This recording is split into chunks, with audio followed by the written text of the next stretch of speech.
माननीय सभासदों, माननीय सभापति जी,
obituary references. Honorable members, I refer with profound sorrow to the passing away of Shri Lalit Bhai Mehta, Shrimati Basanti Sharma, Professor M.S. Swaminathan, Dr. M.S. Gill, and Shri D.B. Chandra Goda, former members of this House.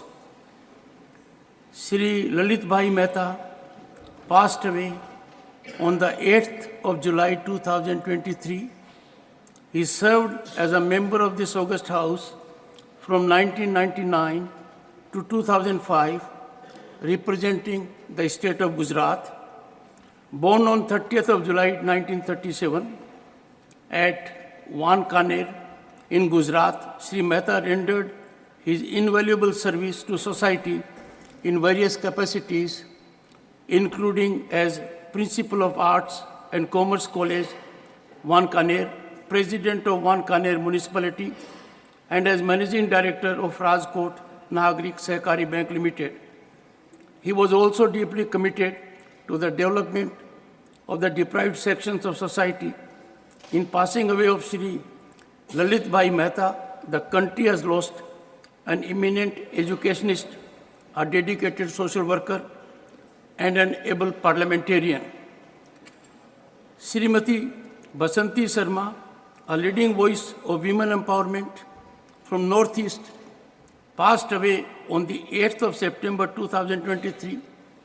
She served as a member of this august House, representing the state of Assam for 2 consecutive terms from 1991 to 2002.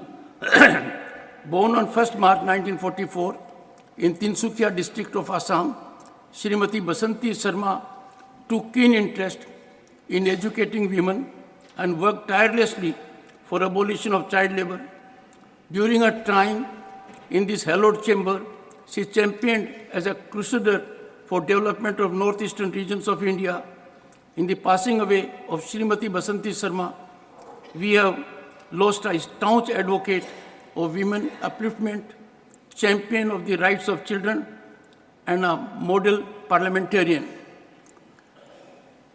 Professor M.S. Swaminathan, father of Green Revolution in the country, passed away on the 28th of September 2023. He served as a nominated member of this House from April 2007 to April 2013. Born on 7th August 1925 at Kumbakonam in Tamil Nadu, Professor Swaminathan, a plant geneticist by education, laid a firm foundation for agricultural renaissance in India in 1960s. He earned global acclaim for his affirmative stand on sustainable agriculture, mainstreaming gender considerations in agriculture and rural development. As an able administrator, Professor Swaminathan led several developmental organizations in the country and abroad. His enormous contributions helped India to rise from a drought-stricken food importing country to being declared self-sufficient in food production in 1971. His seminal contributions were duly recognized through the first World Food Prize in 1987, Padam Shri in 1966, Raman Magsaysay Award in 1971, Padam Bhushan in 1972, and Padam Vibhushan in 1989, among others. In the passing away of Professor M.S. Swaminathan, the country has lost a true visionary, a groundbreaking agriculture scientist, and an able parliamentarian. Dr. M.S. Gill, a distinguished figure in Punjab's bureaucracy and politics, passed away on the 15th of October 2023. He served as a member of this House representing the state of Punjab for 2 consecutive terms from 2004 to 2016. Born on 14 June 1936 in the state of Punjab, Dr. Gill joined the prestigious Indian Administrative Service in the year 1958 and served in various capacities under Union and Punjab state government.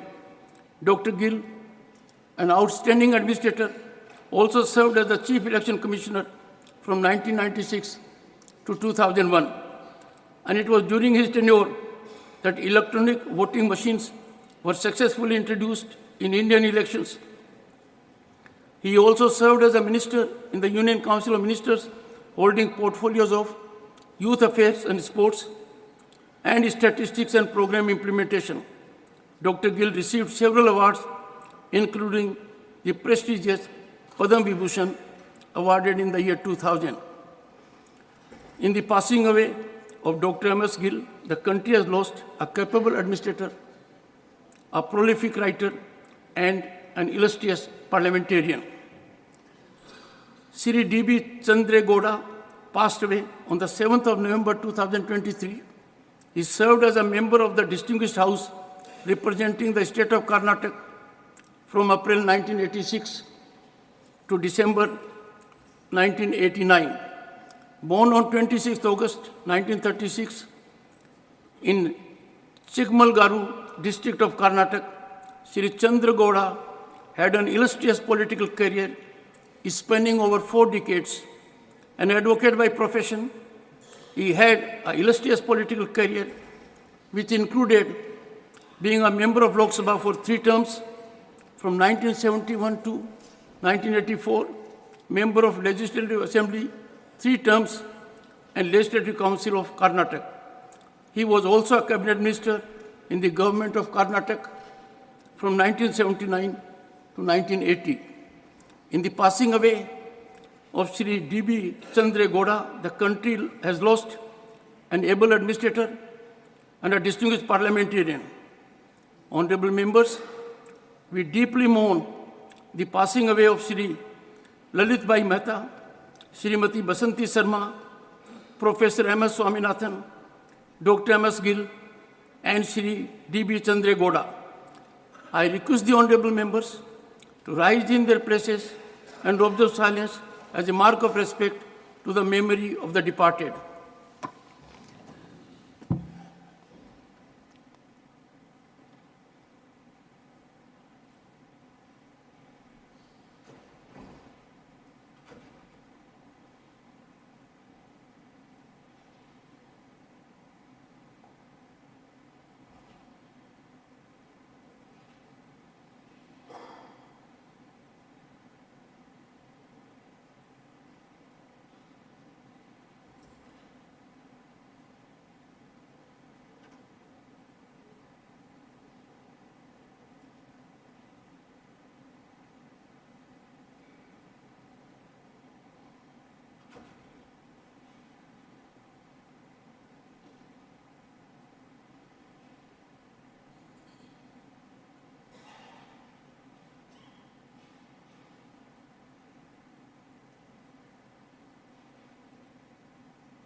Secretary General will convey to the members of the bereaved families our sense of profound sorrow and deep sympathy.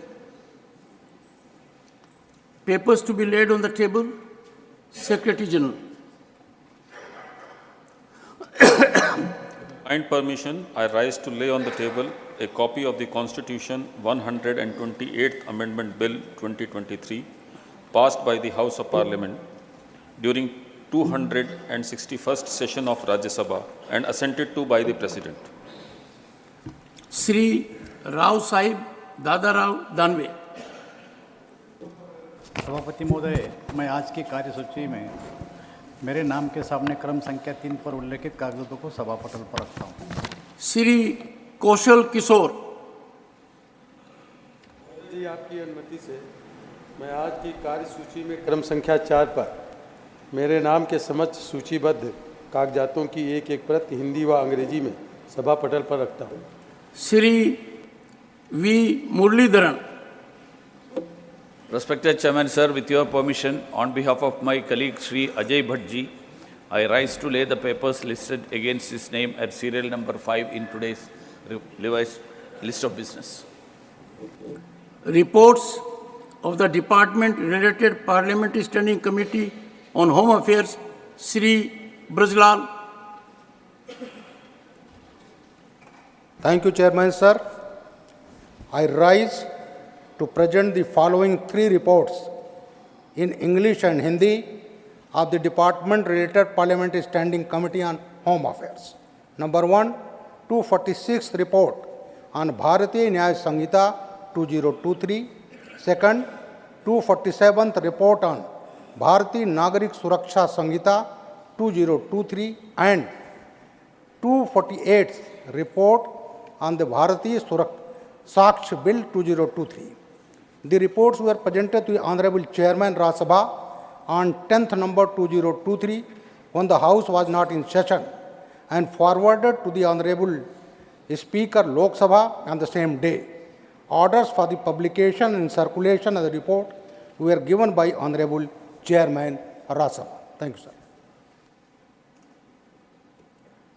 Announcement. Honorable members, notices under Rule 267 received from Dr. John Britas, Sri P. Wilson, Sri Santosh Kumar P. and Sri Binoy Vishwam do not merit any admittance. Announcement 2. I have to inform honorable members that the panel of vice chairpersons has been reconstituted with effect from 4 December 2023 with the following honorable members: Shrimati Phulo Devi Netam, Shrimati S. Fognan Konyak, Shrimati Darshana Singh, Dr. Sonal Man Singh, Dr. Sasmit Patra, Sri V. Vijay Sai Reddy, Sri Sukhendu Sekhar Rai, and Sri Kartikesh Sharma. Announcement 3. I have to inform honorable members that a letter has been received from Dr. D. Virender Hegde, member, stating that he is unable to attend the sittings of the current 262nd session of Rajya Sabha from 4th to 18 December 2023 due to his prior committed engagements. Does he have the permission of the House for remaining absent from 4th to 18 December 2023 during the current 262nd session of the Rajya Sabha? Permission to remain absent is granted. Honorable members, announcement number 4. Based on the recommendations of the Business Advisory Committee, a procedure is in place that members who wish to speak in a debate should give their names to the table office not later than 30 minutes prior to the commencement of a debate with the approval of their party leader or whip.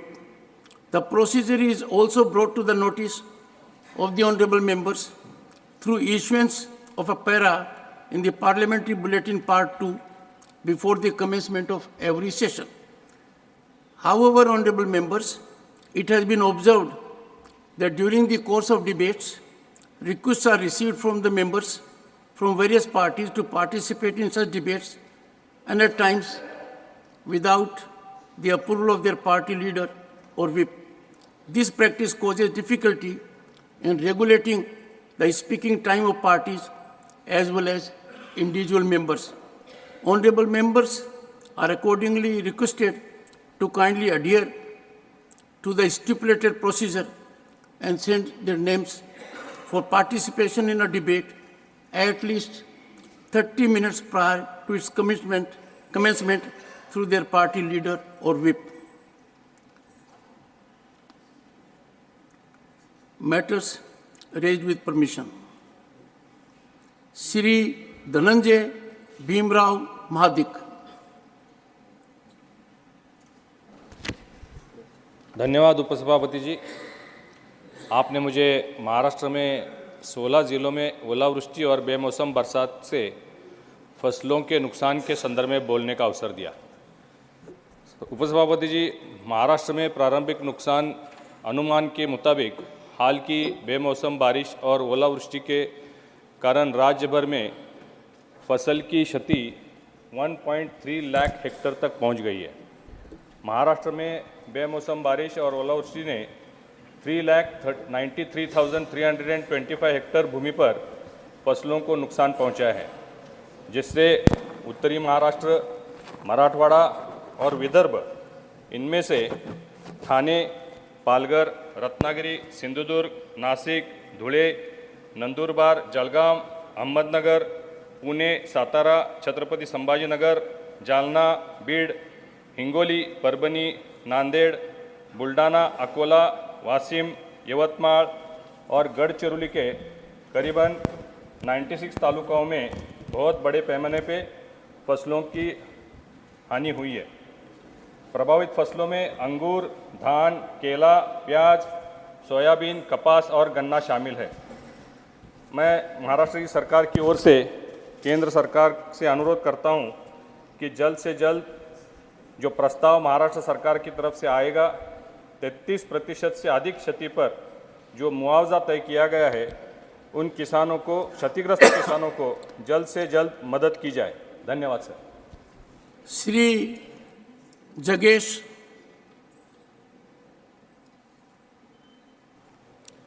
Thank you, sir.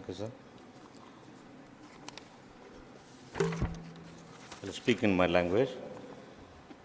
Print desk ಉದ್ಯೋಗಿಗಳಿಗೆ ಸ್ಥಳೀಯ ಭಾಷೆ ಮಾತನಾಡುವ ಸಿಬ್ಬಂದಿ ನೇಮಕಕ್ಕೆ ಬೇಡಿಕೆ. ಶ್ರೀ ನರೇಂದ್ರ ಮೋದಿಜಿಯವರು ಸಮರ್ಥ ನಾಯಕತ್ವದ ತಮ್ಮ ಸರ್ಕಾರ ಯಾವಾಗಲೂ ಪ್ರಾದೇಶಿಕ ಭಾಷೆಗಳನ್ನು ಪ್ರೋತ್ಸಾಹಿಸುತ್ತದೆ ಮತ್ತು ಅವುಗಳ ಒಟ್ಟಾರೆ ಬೆಳವಣಿಗೆಗೆ ಬದ್ಧವಾಗಿದೆ ಮತ್ತು ಹೆಚ್ಚಿನ ಭಾಷೆಗಳನ್ನು ಕಲಿಯಲು ಜನರಿಗೆ ಸಲಹೆ ನೀಡುತ್ತದೆ. ನಮ್ಮ ಗೌರವಾನ್ವಿತ ಹಣಕಾಸು ಮಂತ್ರಿಗಳು ಫ್ರಂಟ್ ಡೆಸ್ಕ್ ಕೆಲಸಗಳಿಗೆ ಸ್ಥಳೀಯ ಭಾಷೆ ಮಾತನಾಡುವ ಸಾಕಷ್ಟು ಸಿಬ್ಬಂದಿಯನ್ನು ನೇಮಿಸುವಂತೆ ಬ್ಯಾಂಕುಗಳಿಗೆ ಸೂಚಿಸುತ್ತಿರುವ ನಿರಂತರ ಪ್ರಯತ್ನವನ್ನು ನಾನು ಪ್ರಶಂಸಿಸುತ್ತೇನೆ. ಈ ಪ್ರಯತ್ನಗಳ ಹೊರತಾಗಿಯೂ ಬ್ಯಾಂಕುಗಳು, ಸಾರ್ವಜನಿಕ ವಲಯದ ಸಂಸ್ಥೆಗಳು ಮತ್ತು MNCಗಳು ಕರ್ನಾಟಕದಲ್ಲಿ ಸ್ಥಳೀಯ ಭಾಷೆ ಮಾತನಾಡದ ಜನರನ್ನು ಫ್ರಂಟ್ ಡೆಸ್ಕ್ ಉದ್ಯೋಗಿಗಳಿಗೆ ನೇಮಿಸಿಕೊಳ್ಳುವುದು ಮುಂದುವರಿಸಿದೆ. ಸ್ಥಳೀಯ ಜನರ ಮುಂಭಾಗದ ಮೇಜಿನ ಸಿಬ್ಬಂದಿಯೊಂದಿಗೆ ಸಂವಹನ ನಡೆಸುವುದು ತುಂಬ ಕಷ್ಟ ಮತ್ತು ಕೆಲವೊಮ್ಮೆ ಅವರು ತಮ್ಮ ಸ್ಥಳೀಯ ಭೂಮಿಯಲ್ಲಿ ಹೊರಗಿನವರು ಎಂದು ಭಾವಿಸುತ್ತಾರೆ. ಇಂತಹ ಸಣ್ಣ ಸಮಸ್ಯೆಗಳು ಕೆಲವೊಮ್ಮೆ ರಾಜ್ಯಗಳ ನಡುವೆ ಭಿನ್ನಾಭಿಪ್ರಾಯಗಳನ್ನು ಉಂಟು ಮಾಡುತ್ತವೆ ಮತ್ತು ವೈವಿಧ್ಯತೆಯ ಸೂಕ್ಷ್ಮ ವಿಷಯಗಳಿಗೆ ಬಂದಾಗ ಈ ಸಂಸ್ಥೆಗಳು ಹೆಚ್ಚು ಜಾಗರೂಕರಾಗಬೇಕು. ಆದ್ದರಿಂದ ವಿವಿಧತೆಯಲ್ಲಿ ಏಕತೆ ಎಂಬ ಮನೋಭಾವ ಎಲ್ಲರೂ ಗೌರವಿಸಬೇಕು. ಬೇರೆ ರಾಜ್ಯಗಳ ಜನರನ್ನು ನೇಮಿಸಿಕೊಳ್ಳಲು ನಾವು ಈ ಸಂಸ್ಥೆಗಳನ್ನು ವಿರೋಧಿಸುವುದಿಲ್ಲ. ಅವರು ಹಾಗೆ ಮಾಡಲು ಸ್ವತಂತ್ರರು.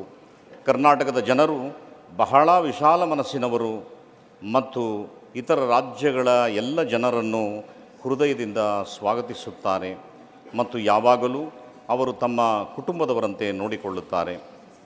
ಕನ್ನಡಿಗರು ತಮ್ಮ ಭಾಷೆಯನ್ನು ಎಂದಿಗೂ ಹೊರಗಿನವರ ಮೇಲೆ ಬಲವಂತಪಡಿಸುವುದಿಲ್ಲ. ಬದಲಿಗೆ ನಾವು ಯಾವಾಗಲೂ ಅವರ ಭಾಷೆಯಲ್ಲಿ ಮಾತನಾಡಲು ಪ್ರಯತ್ನಿಸುತ್ತೇವೆ. ಬೆಂಗಳೂರಿನಲ್ಲಿ ಪ್ರತಿಯೊಬ್ಬ ಕನ್ನಡಿಗ ಕನಿಷ್ಠ 5 ಭಾಷೆಗಳು ತಿಳಿದಿರುವುದು. ಇದೇ ಕಾರಣಕ್ಕೆ ಕನ್ನಡವನ್ನು ಹೊರತುಪಡಿಸಿ ನಾವು ತಮಿಳು, ತೆಲುಗು, ಇಂಗ್ಲೀಷು ಮತ್ತು ಹಿಂದಿ ಮಾತನಾಡುತ್ತೇವೆ. ಭಾಷೆಗಳನ್ನು ನಮ್ಮ ಮೇಲೆ ಹೇರಲು ಪ್ರಯತ್ನಿಸಬಾರದು ಎಂಬುದನ್ನು ಈ ಸಂಸ್ಥೆಗಳಿಂದ ನಾವು ನಿರೀಕ್ಷಿಸುತ್ತೇವೆ. ಇದು ಕೇವಲ ಕರ್ನಾಟಕದ ರಾಜ್ಯದ ವಿಚಾರವಲ್ಲ, ಪ್ರತಿ ರಾಜ್ಯಗಳಲ್ಲೂ ಫ್ರಂಟ್ ಡೆಸ್ಕ್ ಉದ್ಯೋಗಗಳ ಸ್ಥಳೀಯ ಭಾಷೆ ತಿಳಿದಿರುವ ಜನರನ್ನು ಮೀಸಲಿಡಬೇಕು. ಆದ್ದರಿಂದ ಈ ಸಂಸ್ಥೆಗಳು ವಿವಿಧ ರಾಜ್ಯಗಳಲ್ಲಿರುವ ಎಲ್ಲ ಶಾಖೆಗಳಲ್ಲಿ ರಾಜ್ಯ ಸರ್ಕಾರಗಳ ನಿಯಂತ್ರಣವನ್ನು ಹೊರತುಪಡಿಸಿ ಈ ಸಂಸ್ಥೆಗಳು ಫ್ರಂಟ್ ಡೆಸ್ಕ್ ಉದ್ಯೋಗಗಳ ಸ್ಥಳೀಯ ಭಾಷೆ ಮಾತನಾಡುವ ಸಿಬ್ಬಂದಿಗಳನ್ನು ನೇಮಿಸಬೇಕು. ಧನ್ಯವಾದ. धन्यवाद श्री जगेश जी. माननीय doctor Fauzia Khan. Deputy Chairman, sir. Sir, the steep increase in screen time in early childhood years has become a growing concern in India. The advantage that technology has in education, entertainment, and communication cannot be denied, sir. But it has been observed that very young children who are still in their early childhood years are spending more hours in front of screens than required. This has been found to have a negative impact on their various aspects of their personalities, their vision, their cognitive, their intellectual, emotional, social, and also physical development, sir. Most children are addicted to screens, with mobile phones playing the roles of babysitters in families. Sir, excessive screen time beyond approximately 1 hour daily links to behavioral problems and poorer vocabulary acquisition. The surge in screen-based technology usage among very young children has raised concerns about its impact on mental health and overall well-being. A study reveals a connection between increased screen exposure from 6 to 18 months of age and adverse outcomes including heightened emotional reactivity, aggression, externalizing behavior. Such addiction may also lead to attention deficit hyperactivity, which is called ADHD, sir, and low academic output. Additionally, findings suggest that elevated screen time at 4 years of age is linked to lower levels of emotional understanding at 6 years of age. These observations underscore the need for a balanced approach to technology use to safeguard the mental health of young children, sir. To address these concerns, a comprehensive strategy should be implemented. The development of a policy framework should prioritize setting permissible limits for screen time during educational activities as well. Parents need support in understanding the consequences and in managing the children's screen exposure, and this can be achieved through educational programs and resources that guide them on effective supervision. Additionally, sir, one more important point, workplaces should consider policies that enable parents to balance workloads and allocate dedicated time for their children, fostering a healthier balance between technology use and quality time in the family. Sir, this dual approach, combining educational reforms and supportive parental policies, aims to create a more conducive environment for the holistic development of children while acknowledging the role of technology in education. The greatest risk, sir, is that this increases the risk of online predators exploiting small children through child pornography and the like, sir. The government must therefore pay attention to this critical issue. Thank you, Fauziya ji. Very important issue. Mani Sri Sandosh Kumar P. Thank you, Deputy Chairman, sir. I take this opportunity to demand the immediate release of rupees 5,352 crores centrate to the state of Kerala. It's the genuine share of the people of Kerala, and it is not anybody's generosity. And this amount includes 790 crores of rupees in the form of UGC pay revision, another 700 crores rupees for paddy procurement, and for healthcare it is 220 crores. So altogether it is 5,350 crores.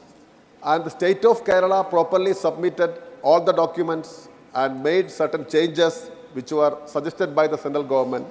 But even now, this huge amount is due to the state of Kerala. So I take this opportunity once again to demand the immediate release of the same. Moreover, sir, I would like to add one important thing, that the existing center-state financial relations must be redefined. According to the 15th Finance Commission, as it is rightly observed, states account for more than 62% of the total national expenditure. And these states are playing a major role in achieving the sustainable development goals. But whereas their income share is just 37%. This is a huge, glaring disparity, and this must be addressed within no time. And after the implementation of GST, states are also suffering with shortage of finance. So there is an immediate demand of revisiting, restructuring, or redefining our center-state financial relations. Otherwise, we cannot achieve the sustainable development goals. And I request the union government, I demand the union government to take note of this. And let me add one more thing. Kerala as a state is the worst sufferer. 15th Finance Commission provided for just 1.9% of the central taxes for Kerala, whereas at the time of 10th Finance Commission, it was 3.9% of the central taxes. So please note all these points and please redefine this center-state financial relations. Thank you. Thank you, Manisi Santosh Kumar P. Please. Those who wants to associate, kindly send your names here. Mani Shri Shakti Singh Gohil ji.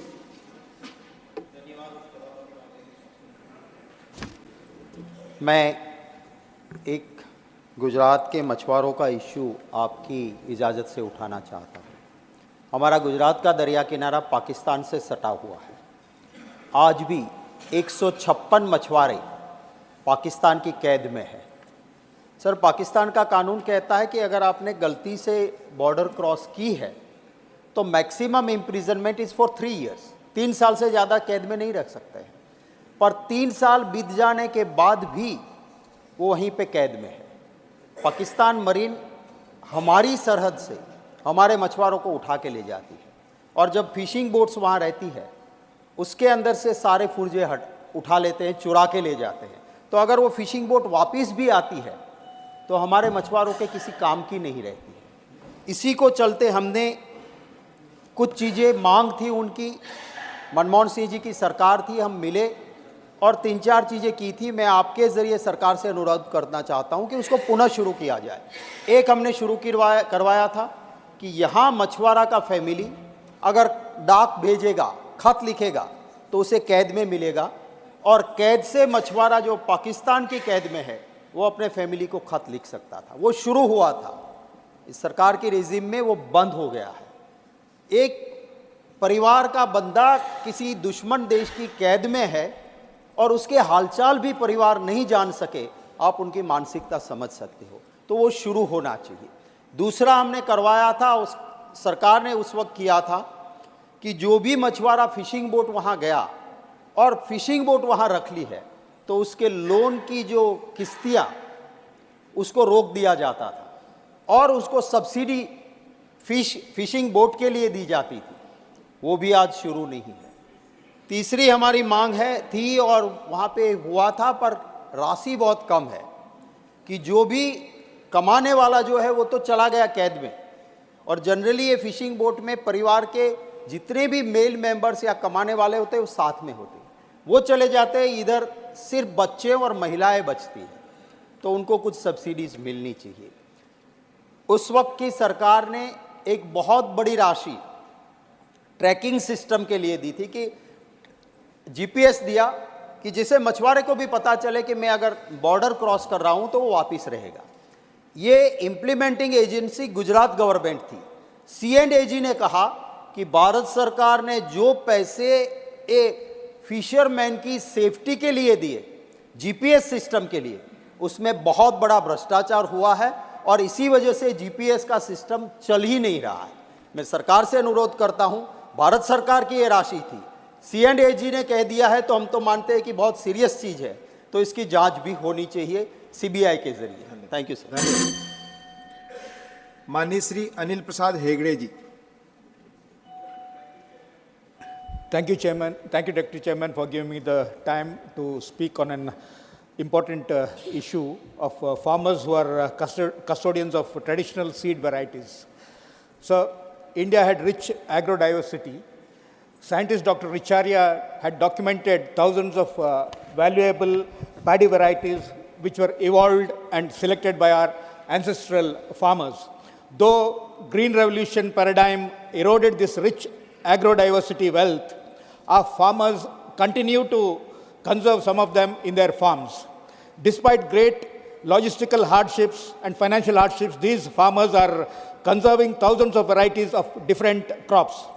Some have been recognized with the Genome Savior Award, which is a welcome recognition for their contribution. We also need to remember the role of women farmers. So, government needs to identify and support such, train them for maintaining genetic purity of seeds, characterization and cataloging under a scheme providing infrastructure facilities and stipends. Surely, government will agree with me, sir, that desi seed varieties and the farmers who conserve them need support so that it can then become the basis for spread of organic and natural farming. Sir, while George Fernandez, who led an aggressive campaign against the signing of GATT and WTO treaty, who was an inspiration for me, I am proud that in 2009, when the regulator GEAC approved BT brinjal, it was again my party leader Nitish Kumar who opposed this. And the then Environment Minister, Mr. Jairam Ramesh, in 2010, ordered a moratorium on GM crops, which continues till the present government approved GM mustard last year, sir. In seed saving, natural and organic farming, I got trained by people like Dr. Debul Dev, who have conserved 1,400 paddy varieties, and Subhas Palekar, who makes Jivamrita out of desi cow dung, and the millet man of India, Dr. Khadar Wali, all of whom advocate desi seeds, sir. Two of them are recipients of Padma Awards by the present government. Each of them believe that there cannot be organic or natural farming without desi seeds. Definitely not GM crops. Thank you. Thank you, माननीय हेगड़े जी। माननीय श्रीमती संगीता यादव जी।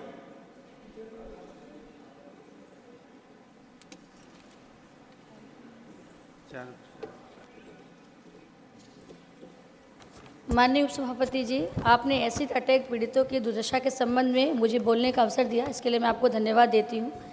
युवा लड़कियों और महिलाओं पर acid हमला समकालीन भारतीय समाज की एक बहुत ही गंभीर चिंता का विषय है। यह एक ऐसा विषय है जो महिलाओं के दर्द से पीड़ित है और मेरे लिए बहुत ही मायने रखता है। राष्ट्रीय अपराध रिकॉर्ड ब्यूरो के अनुसार भारत में पिछले 5 वर्षों में 1500 एसिड हमले हुए हैं। इस जघन्य अपराध से बचे लोग शारीरिक, मानसिक, सामाजिक और आर्थिक कठिनाइयों से भी पीड़ित हैं। वे आजीवन भेदभाव, कलंक और समाज से अलगाव का भी सामना करते हैं। वे पर्याप्त चिकित्सा देखभाल, कानूनी सहायता तक पहुंचने के लिए भी संघर्ष कर रहे हैं। कई महिलाएं अपनी चोटों और अक्षमताओं के कारण काम करने और आजीविका कमाने में भी असमर्थ हो चुके हैं। मैं सरकार से एसिड हमलों को रोकने और अपराधियों को दंडित करने के लिए तत्काल और प्रभावी कदम उठाने और लड़कियों और महिलाओं को व्यापक समर्थन एवं सहायता प्रदान करने का आग्रह करती हूँ। मैं यह भी निवेदन करती हूँ कि सरकार को यह सुनिश्चित करना चाहिए कि पीड़ितों को पर्याप्त मुआवजा मिले, मुफ्त चिकित्सा उपलब्ध हो, उनको कानूनी सहायता भी उपलब्ध कराई जाए, उनको शिक्षा, कौशल विकास और रोजगार के पर्याप्त अवसर भी मिले, साथ ही उनको सामाजिक सुरक्षा भी मिले और सामाजिक बदलाव के लिए भी हम कुछ अलग से प्रयास करें। सरकार से मैं ये भी निवेदन करती हूँ कि तेजाब हमलों के मामले पर 226 विधि आयोग की रिपोर्ट और उच्चतम न्यायालय के दिशा निर्देशों को भी हमें तत्काल प्रभाव से लागू करना चाहिए। धन्यवाद। धन्यवाद। माननीय श्री कनक मेदला रविंद्र कुमार जी।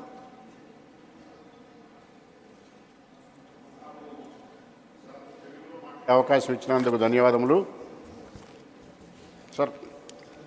నా సబ్జెక్టుకు సంబంధించినటువంటిది ఓటర్ ఎన్యూమరేషన్కు సంబంధించి జెన్యూన్గా పద్ధతి ప్రకారం ఎలక్షన్ కమిషన్ రూల్స్ను అనుసరించి ఓటర్ ఎన్యూమరేషన్ జరగవాలని చెప్పింది నా డిమాండు. దానిలో భాగంగా ఓటు హక్కు అనేటటువంటిది నిర్భయంగా వినియోగించుకున్నప్పుడే ప్రజాస్వామ్యం బలోపేతం అవుతుంది. ఓటు హక్కు పరిపాలనా విధానానికి ఆయుధం వంటిది.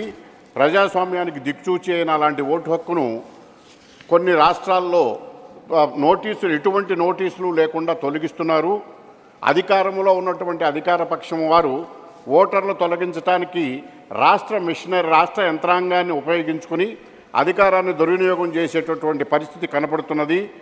అలాగే ఓటర్ల కోసం ప్యారలల్గా రాష్ట్రాల్లో కొన్ని చోట్ల ప్రాంతీయ సమాంతర వ్యవస్థను నిర్వహిస్తున్నారు.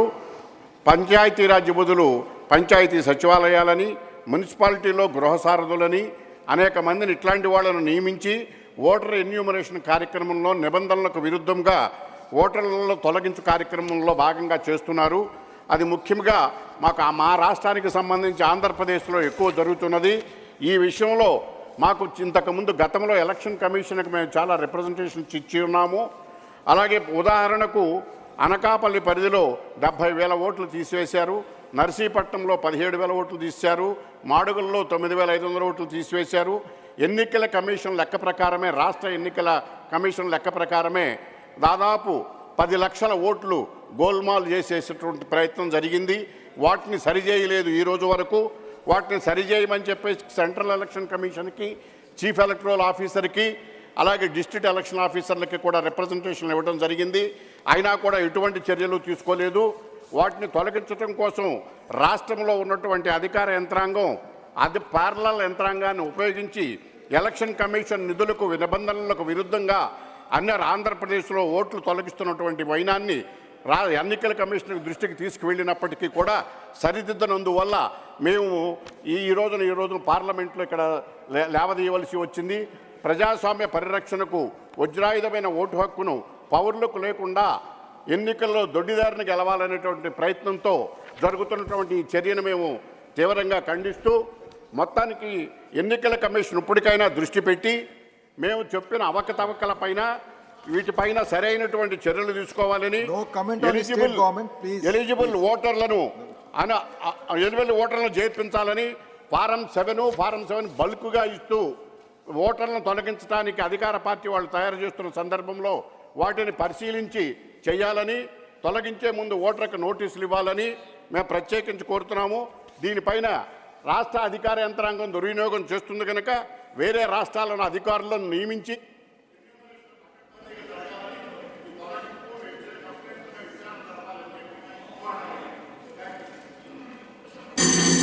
Thank you.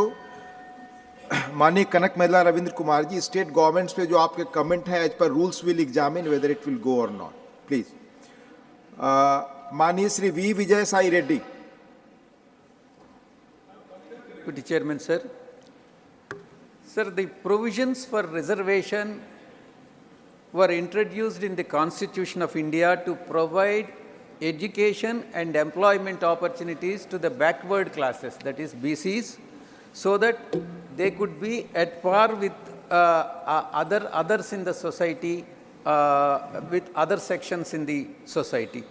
Sir, in fact, the Mandal Commission has recognized the BCs are historically marginalized and made recommendations to provide reservations for backward classes whose income is less than the mandated ceiling.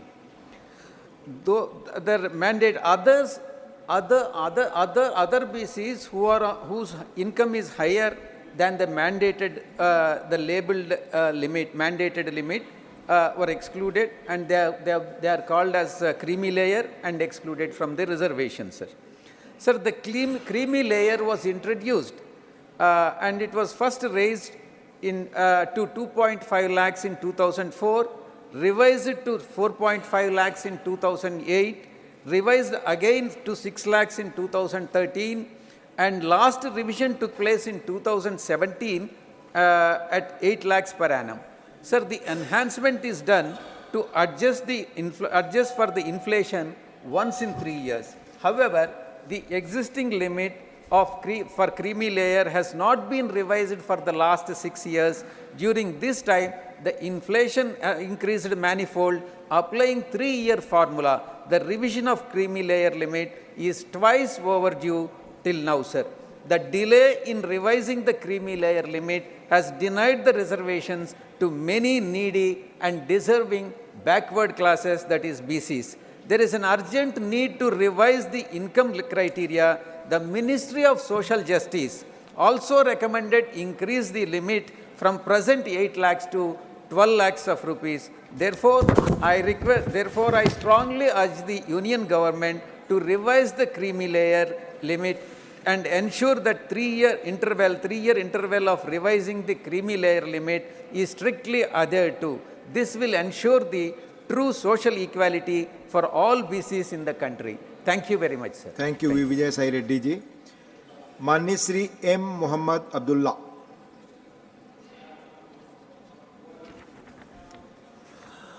Thank you, Honorable Deputy Chairman, sir. This is my demand to reduce the beneficiary contribution of 10% while implementing Jal Jeevan Mission at villages with more than 50% of SC and or ST. Sir, the Jal Jeevan Mission, a program of this government and a crucial step towards achieving the United Nations Substantial Development Goal 6, which aims to ensure access to water and sanitation for all. Sir, what is the basic necessary for any lives? The good governance should ensure that all the citizens in India are getting access to water and sanitation. As per the government press release, 60% of the rural households, that is out of 20 crore, and 11.66 crore rural households are connected through functional household tap connection. And remaining 40%, that is approximately 9 crore households, yet to be connected, sir. Sir, the recent problem in this scheme is the revised beneficiary contribution. While launching this scheme, it is mentioned villages having more than 50% ST and ST population, where community contribution would be 5% of the capital cost. Recently, the ministry has increased the community contribution to 10% of the capital cost, and earlier it was 5% only. This has posed a difficulty in implementing the scheme now. Honorable Deputy Chairman, sir, SC/ST population in our country are the most marginalized and economically weaker section. Good governance should empathize their situation and devise the scheme and guideline in favor of the citizens. Increasing the beneficiary contribution for the villages with 50% or more SC and ST households had reduced the interest of the people to avail this scheme, and no wonder this will be the bottleneck for this scheme implementation. Sir, I humbly request the Honorable Minister via this August House to take necessary steps to reduce the beneficiary contribution at these said villages down to 5% or nil. Thank you, sir. Thank you, Mani M. Muhammad Abdullah ji. Mani Shri Balveer Singh ji, Sant Balveer Singh ji.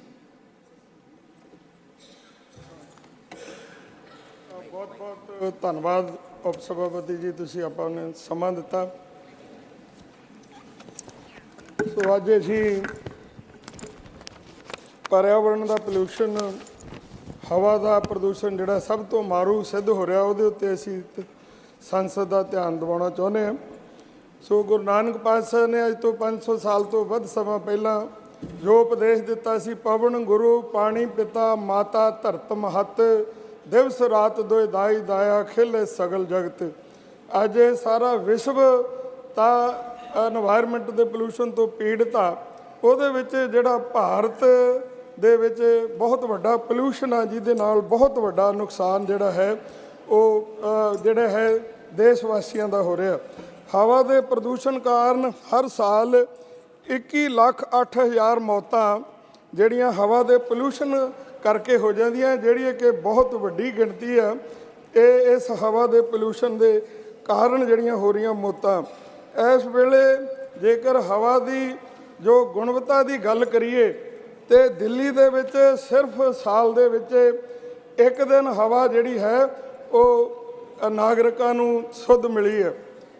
Bombay ਦੇ ਵਿੱਚ 5 ਦਿਨ ਤੇ ਚੇਨਈ ਦੇ ਵਿੱਚ 15 ਦਿਨ ਸਾਫ਼ ਹਵਾ ਜਿਹੜੀ ਹੈ ਉਹ ਸਾਹ ਲੈਣ ਯੋਗ ਸੀ। ਬਾਕੀ ਸਾਰਾ ਪੋਲਿਊਸ਼ਨ ਦੇ ਨਾਲ ਜਿਹੜਾ ਹੈ ਸਾਰੇ ਅਸੀਂ ਮਾਰ ਚੱਲ ਰਹੇ ਹਾਂ।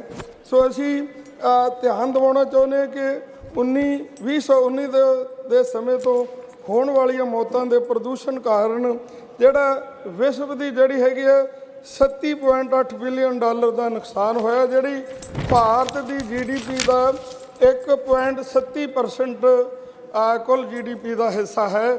ਬਹੁਤ ਵੱਡਾ ਨੁਕਸਾਨ ਜਿਹੜਾ ਹੈ 에ਅਰ ਪੋਲਿਊਸ਼ਨ ਦੇ ਨਾਲ ਹੋ ਰਿਹਾ। ਇਹ ਹੈਰਾਨੀ ਦੀ ਗੱਲ ਇਹ ਹੈ ਕਿ ਜਦੋਂ 에ਅਰ ਪੋਲਿਊਸ਼ਨ ਦੀ ਗੱਲ ਆਉਂਦੀ ਹੈ ਤੇ ਸਭ ਤੋਂ ਵੱਡਾ ਬਲੇਮ ਪੰਜਾਬ ਦੇ ਕਿਸਾਨਾਂ ਦੇ ਉੱਤੇ ਧਰ ਦਿੱਤਾ ਜਾਂਦਾ ਕਿ ਪੰਜਾਬ ਦੇ ਕਿਸਾਨ ਪਰਾਲੀ ਨੂੰ ਅੱਗ ਲਾਉਂਦੇ ਆ ਤਾਂ ਪੋਲਿਊਸ਼ਨ ਆ, ਜਦੋਂ ਕਿ ਪੰਜਾਬ ਦੇ ਪੋਲਿਊਸ਼ਨ ਦਾ ਲੈਵਲ ਥੱਲੇ ਹੁੰਦਾ ਤੇ ਦਿੱਲੀ ਦਾ ਪੋਲਿਊਸ਼ਨ ਜਿਹੜਾ ਹੈਗਾ ਹਾਈ ਲੈਵਲ ਤੇ ਹੁੰਦਾ। ਪਰ ਕੋਈ ਵੀ ਪੰਜਾਬ ਦਾ ਜਿਹੜਾ ਕਿਸਾਨ ਆ ਆਪਣੀ ਪਰਾਲੀ ਨੂੰ ਅੱਗ ਨਹੀਂ ਲਾਉਣਾ ਚਾਹੁੰਦਾ, ਕਿਉਂਕਿ ਹਰ ਕੋਈ ਪੋਲਿਊਸ਼ਨ ਤੋਂ, ਕਿਉਂਕਿ ਗੁਰੂ ਪਾਤਸ਼ਾਹ ਦਾ ਭੈ ਮੰਨਦੇ ਆ ਸਾਰੇ। ਪਰ ਅਫਸੋਸ ਹੈ ਕਿ ਪੰਜਾਬ ਸਰਕਾਰ ਨੇ ਪਿਛਲੇ ਸਾਲ ਇੱਕ ਸੈਂਟਰ ਸਰਕਾਰ ਨੂੰ ਸੁਝਾਅ ਦਿੱਤਾ ਸੀਗਾ ਕਿ ਜੇਕਰ ਇਹਨਾਂ ਕਿਸਾਨਾਂ ਦੀ ਆਰਥਿਕ ਮਦਦ ਕੀਤੀ ਜਾਵੇ ਤੇ ਇਹ ਜਿਹੜਾ ਹੈ ਪਰਾਲੀ ਦੀ ਅੱਗ ਨੂੰ ਜਿਹੜੀ ਲੱਗ ਰਹੀ ਹੈ ਇਹਨੂੰ ਰੋਕਿਆ ਜਿਹੜਾ ਹੈ ਦਿੱਲੀ ਸਰਕਾਰ ਤੇ 1500 ਰੁਪਈਆ ਜਿਹੜਾ ਹੈ ਉਹ ਸੈਂਟਰ ਸਰਕਾਰ ਦੇਵੇ किसानों की मदद की। धन्यवाद धन्यवाद धन्यवाद। Nothing is going on record. माननीय संत बलवीर जी 3 महीने का 3 मिनट का ही है ये 0 आवर, तो 3 मिनट, इसलिए उससे अधिक आप बोलेंगे तो रिकॉर्ड पे नहीं जाएगा। प्लीज माननीय honourable Shri P. Wilson. Sir, there is an attempt to thrust the Uniform Civil Code by the Union government on the people of this country. The Uniform Civil Code proposes a unified set of personal laws applicable to all religions, which would govern marriage, divorce, inheritance and adoption. If the UCC is implemented, the current separate laws for Hindus, Muslims, Christians, Parsis, Zoroastrians, Sikhs would be replaced by a common law. The question is whether the Union government is thinking of obliterating customs of all religions and kill secularism.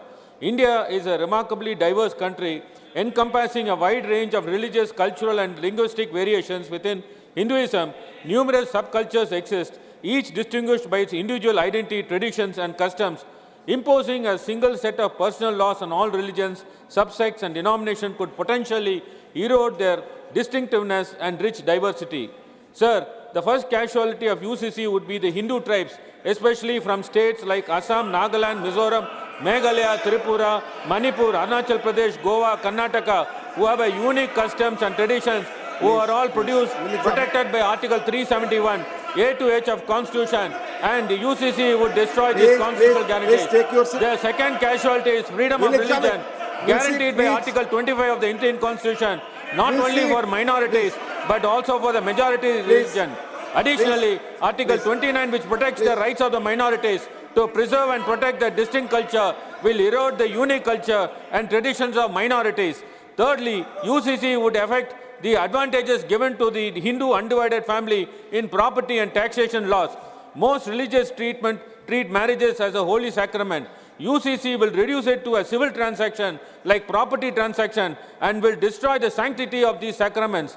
Tying a thali or mangal shustra or taking 7 steps around the fire or performing Sirdhartha self-respect marriages introduced by pair arranger Anna will be wiped out by UCC. Already the 21st Law Commission, after 2 years of consultation, recommended not to bring UCC.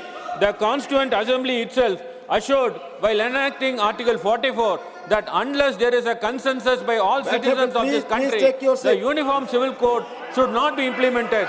I would like to urge the Honourable Prime Minister through this August House that instead of thrusting a Uniform Civil Code that wipes out customs, we should adopt a rights-based approach to bring in equal rights for women, children and disadvantaged groups by encouraging dialogues, understanding and bring in gradual reforms within communities through social engineering to weed out undesirable practices. It is through these means that we can strike a balance between individual rights, freedoms and communal harmony. I thank the Deputy Chairman for giving me this opportunity. Sir, you should listen to us than shouting, sir.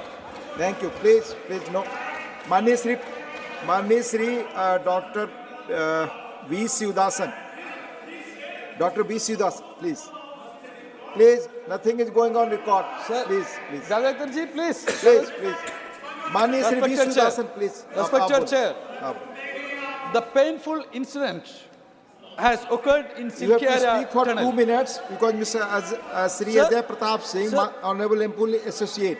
Sir, I am not here. Please speak for 2 minutes because Honorable Sri Ajay Pratap Singh will associate for 1 minute on the same Sir, issue. yes, there is time, sir. Sir, the Silky area tunnel incident, that is a very painful incident, sir. There, all security measures and the rule and norms are violated in that area.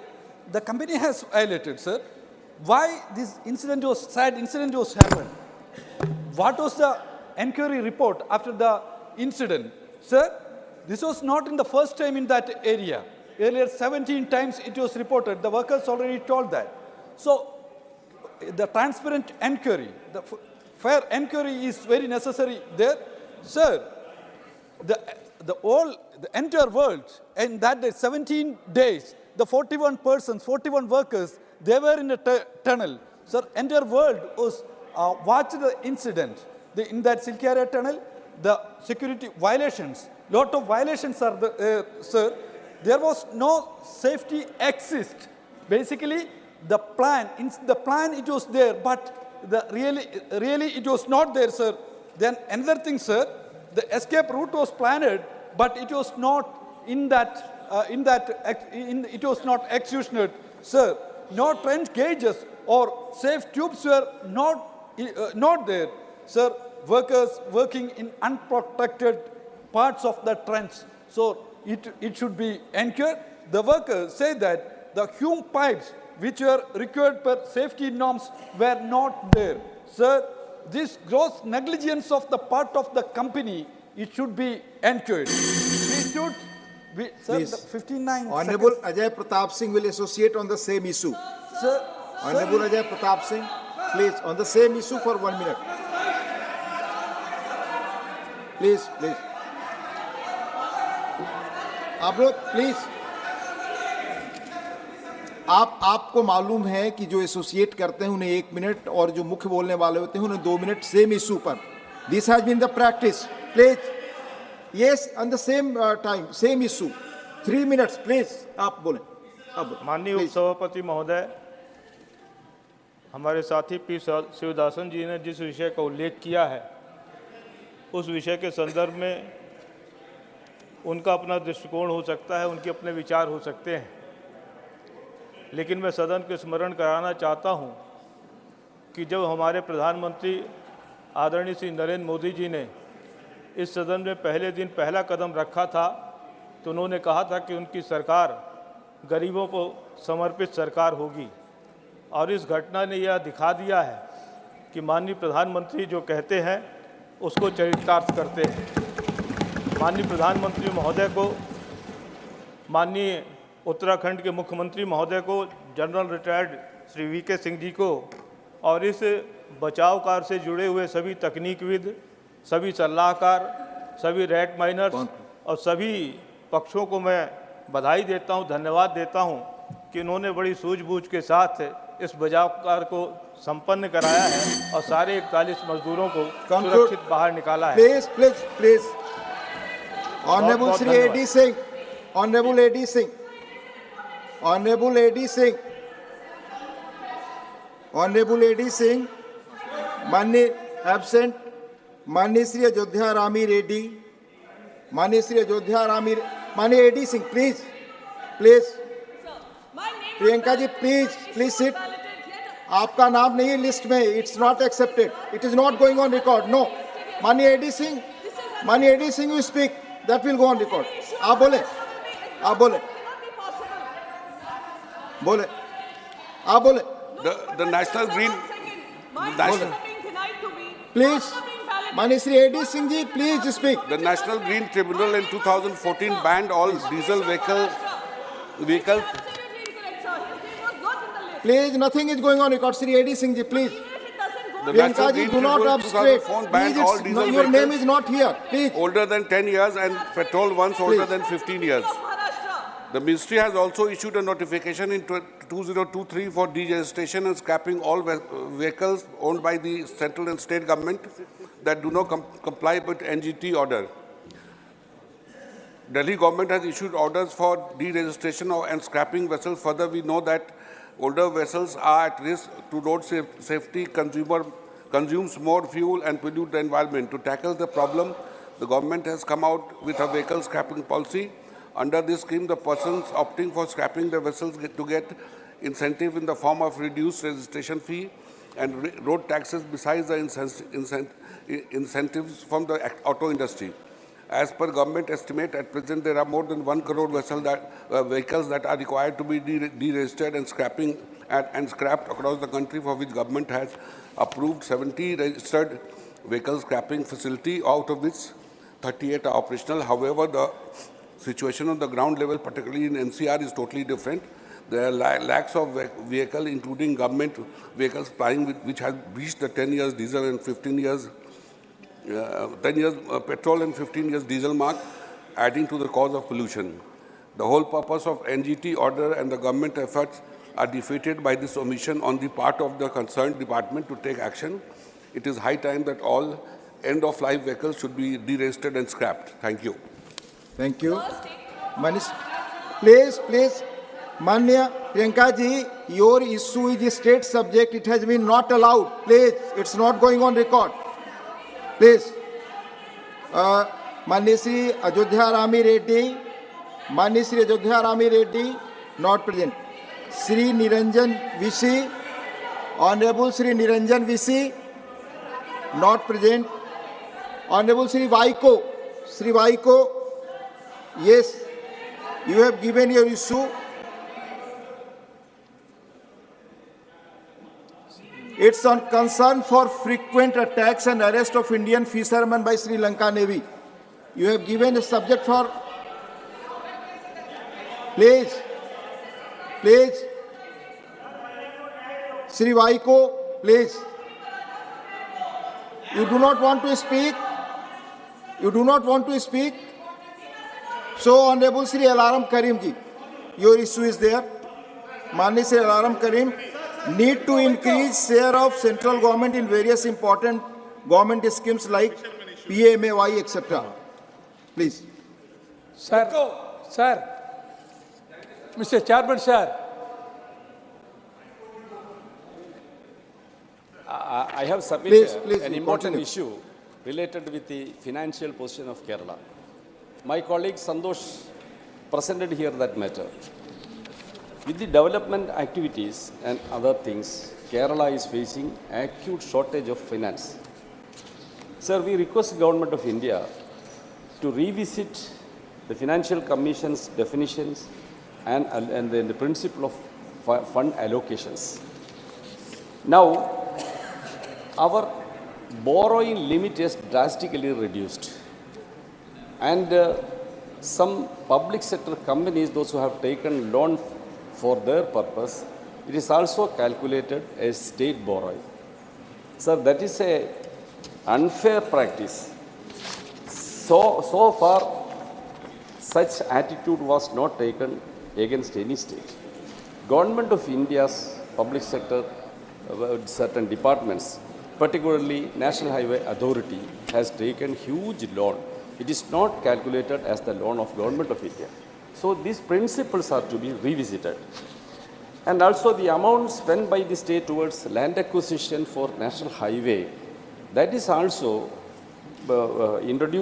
taken by, borrowed by the KIFBI, a company constituted by the company. It is also calculated as a state borrowing. That is to be exempted from that calculation. And the decision... Question hour now. Question hour. Honorable members, the multimedia devices, MMDs, may not display the list of questions due to some technical glitch. Though it will be resolved very soon, the mics of honorable members may be switched off for a moment to reboot the system. Honorable members may kindly bear with the inconvenience. So now question hour.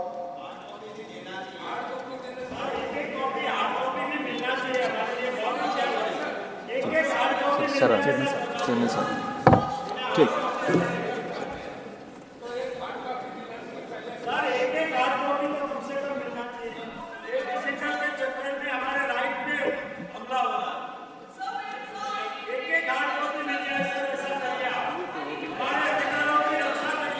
Those of the members who have an impression about it, I would be happy to receive them in my chamber and discuss the matter today itself.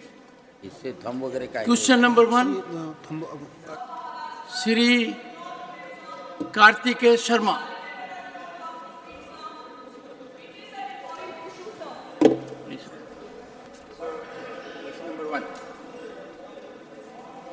Shri Kartikeya Sharma. Honorable Chairman, sir, through you, I'd like to ask the Honorable question number 1, please. Honorable Minister. Honorable Member Shri Kartikeya Sharma, Supplementary 1. Thank you, Chairman, sir.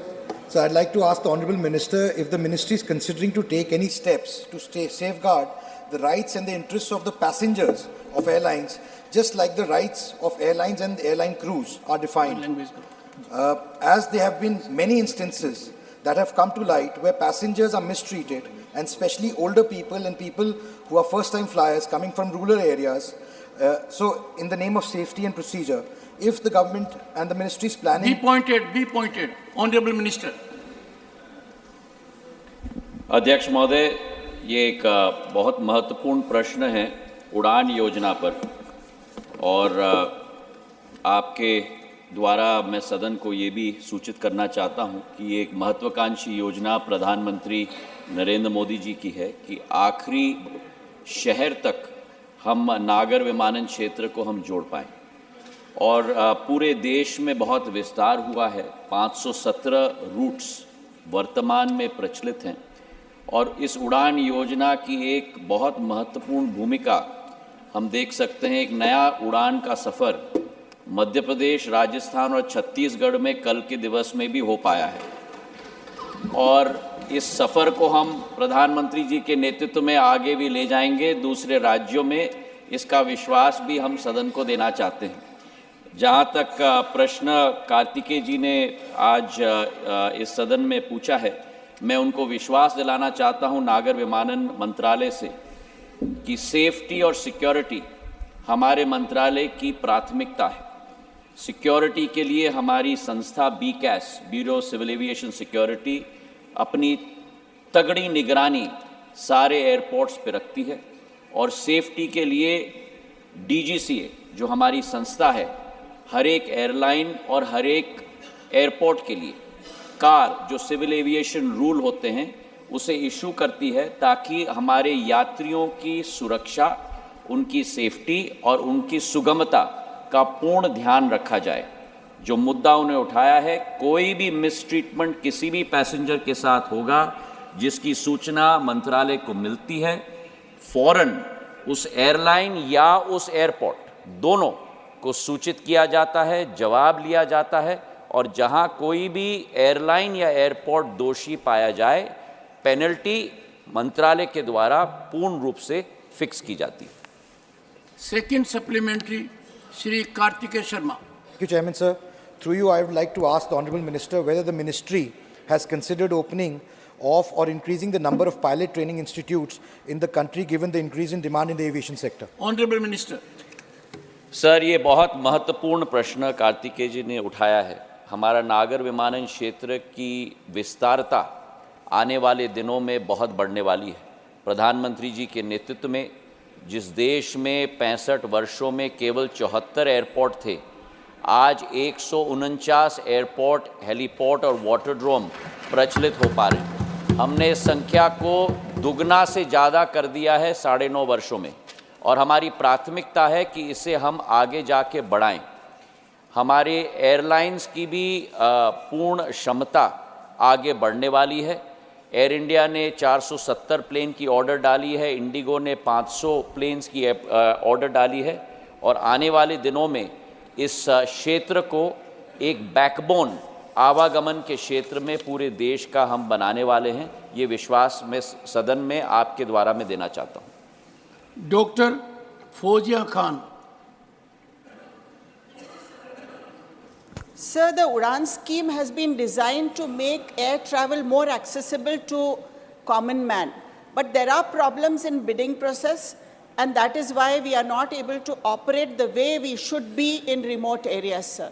Nanded Airport is an airport which was constructed because the Sikh communities have a sacred place there. But Nanded Airport is not functional. I had written to the minister, and he very kindly replied to me saying that Nanded Airport would be available for bidding in the list of underserved airports. And if any airline submits a valid bid for the routes connecting Nanded, the same shall be considered as per the provisions of the scheme document. So I want to know what happened about the Nanded Airport flights, because that's the flight we take to come to Delhi.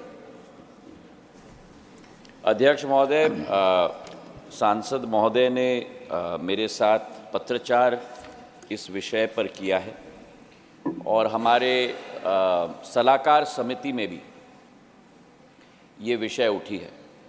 प्रश्न यहाँ है कि airlines ने भी नांदेड़ में प्रचलन शुरू कर दिया था। कुछ एयरलाइंस जो इकोनॉमिक रिटर्न नहीं हो पा रही थी, तो वहाँ थोड़े फ्लाइट्स कम हो गए थे। पर नांदेड़ को कनेक्टिविटी देना हमारी सरकार की प्राथमिकता है। वो इसलिए केवल नहीं क्योंकि नांदेड़ एक प्रमुख स्थान है महाराष्ट्र के अंदर, पर हमारे सिख समाज के लिए भी धार्मिक दृष्टिकोण से एक बहुत महत्वपूर्ण स्थान नांदेड़ है। कठिनाई इस विषय में एयरलाइंस के तरफ से नहीं है अध्यक्ष महोदय, कठिनाई इस क्षेत्र में नांदेड़ एयरपोर्ट के साथ है। महाराष्ट्र सरकार ने इस एयरपोर्ट को एक प्राइवेट सेक्टर एंटिटी को दी है, क्योंकि ये एयरपोर्ट केंद्र सरकार की नहीं है, ये प्रदेश सरकार की है, और ये एयरपोर्ट प्राइवेट सेक्टर एंटिटी को दी है, जिस एंटिटी ने आज तक एयरपोर्ट्स अथॉरिटी ऑफ इंडिया के फ़ीस को भी रीएम्बर्स नहीं किया। जो ATCOs हमने वहाँ लगाई थी उनको भी हमें विड्रॉ करनी पड़ी, और जो उड़ान के 5.0 राउंड बिडिंग थी, नांदेड़ टू पुणे, हिंडन, बेंगलोर, नागपुर, हैदराबाद, गोवा और पटना और आदमपुर के रूट्स भी हमने अवॉर्ड किए। मैं प्रदेश सरकार के साथ पत्रचार और उनके साथ चर्चा भी कर रहा हूं, और हमारी यही सोच है कि वो एयरपोर्ट वापस अगर प्रदेश सरकार ले पाए, उसे प्रचलित कर पाए, तो फिर उस एयरपोर्ट्स पे हम लोग वो रूट्स की शुरुआत हम लोग कर पाएंगे। मैं निवेदन करूंगा आपके द्वारा हमारे सांसद महोदय को भी कि इस एफर्ट पे हमें भी मदद करें, और अगर ये एयरपोर्ट वापस लिया जाए और महाराष्ट्र सरकार अपने अधीन कर पाए और उसे ऑपरेट कर पाए, तो फिर ये रूट्स हम वहाँ प्रचलित कर पाएंगे। Supplementary number 4, Shri V Vijayasai Reddy. So close and so far. Sir, according to the CAG report, under Udan scheme, only 54 routes or 7% of the awarded routes managed to sustain the operations beyond 3 years concession period. Sir, can the government explain what steps are being taken to resolve the problem in respect of the other routes unable to finish their concession period? Honorable Minister. Sir, Vijay Sai Reddy ji, as always, has raised a very erudite question, and I shall endeavor to try and satisfy him.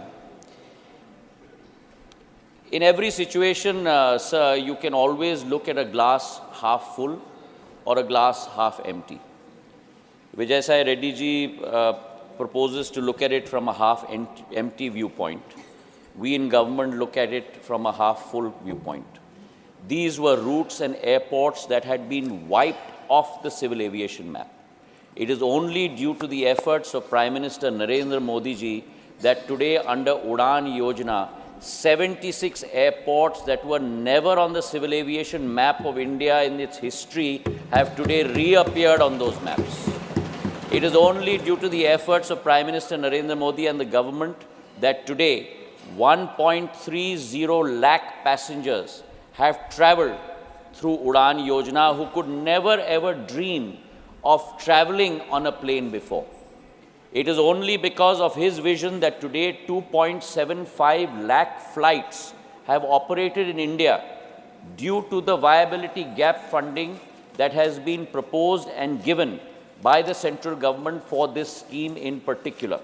And it is only because of his vision that the northeast that was looked at as always Purvottar, the furthest point of India, from the periphery has been brought into the mainstream. And 9 new airports have been constructed in the northeast of India, of which 6 have been possible only because of the Udan scheme. As far as his question is concerned, I'd like to correct his data. This scheme has been proposed as a VGF scheme for 3 years, where viability gap funding is given for 3 years for an airline. We hope that post that, the route sustains itself. If it doesn't, then we have to look for new routes to add on to these schemes.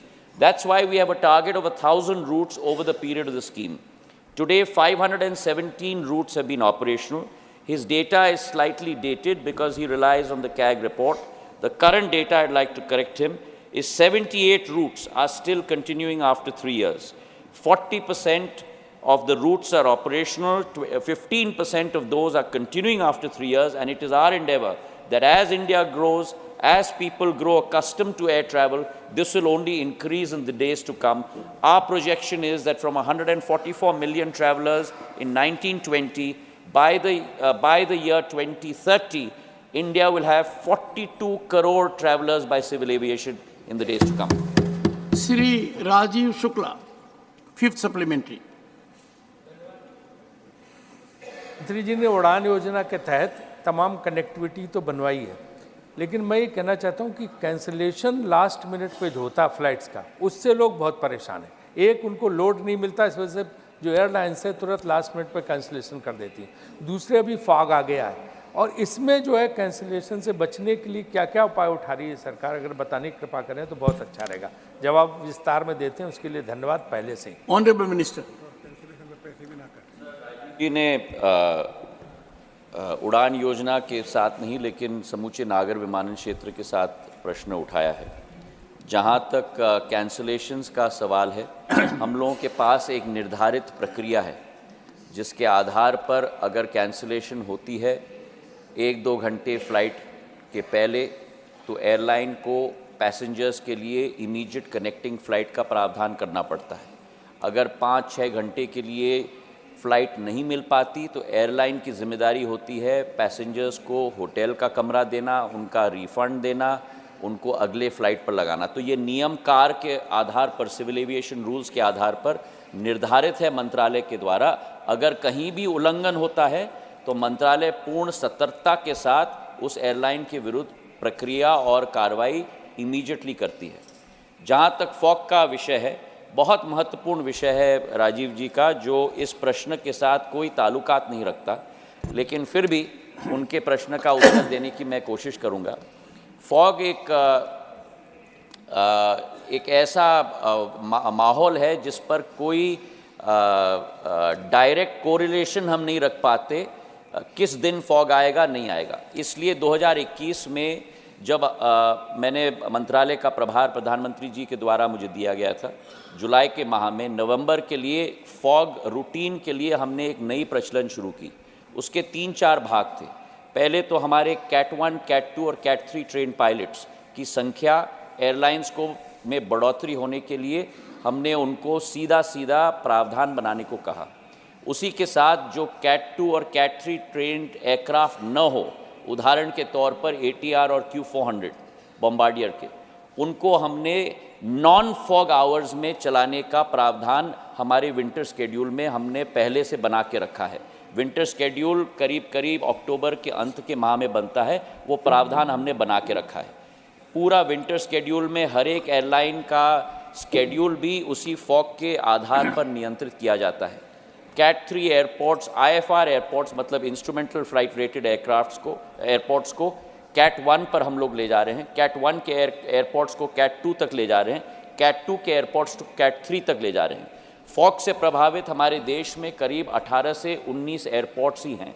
उसमें उत्तर भारत के भी airports हैं, जैसे लखनऊ है जहाँ से राजीव जी आते हैं, हमारे दिल्ली का एयरपोर्ट भी है, और इन एयरपोर्ट्स में भी प्रावधान कैट 3 का हमने कर दिया है।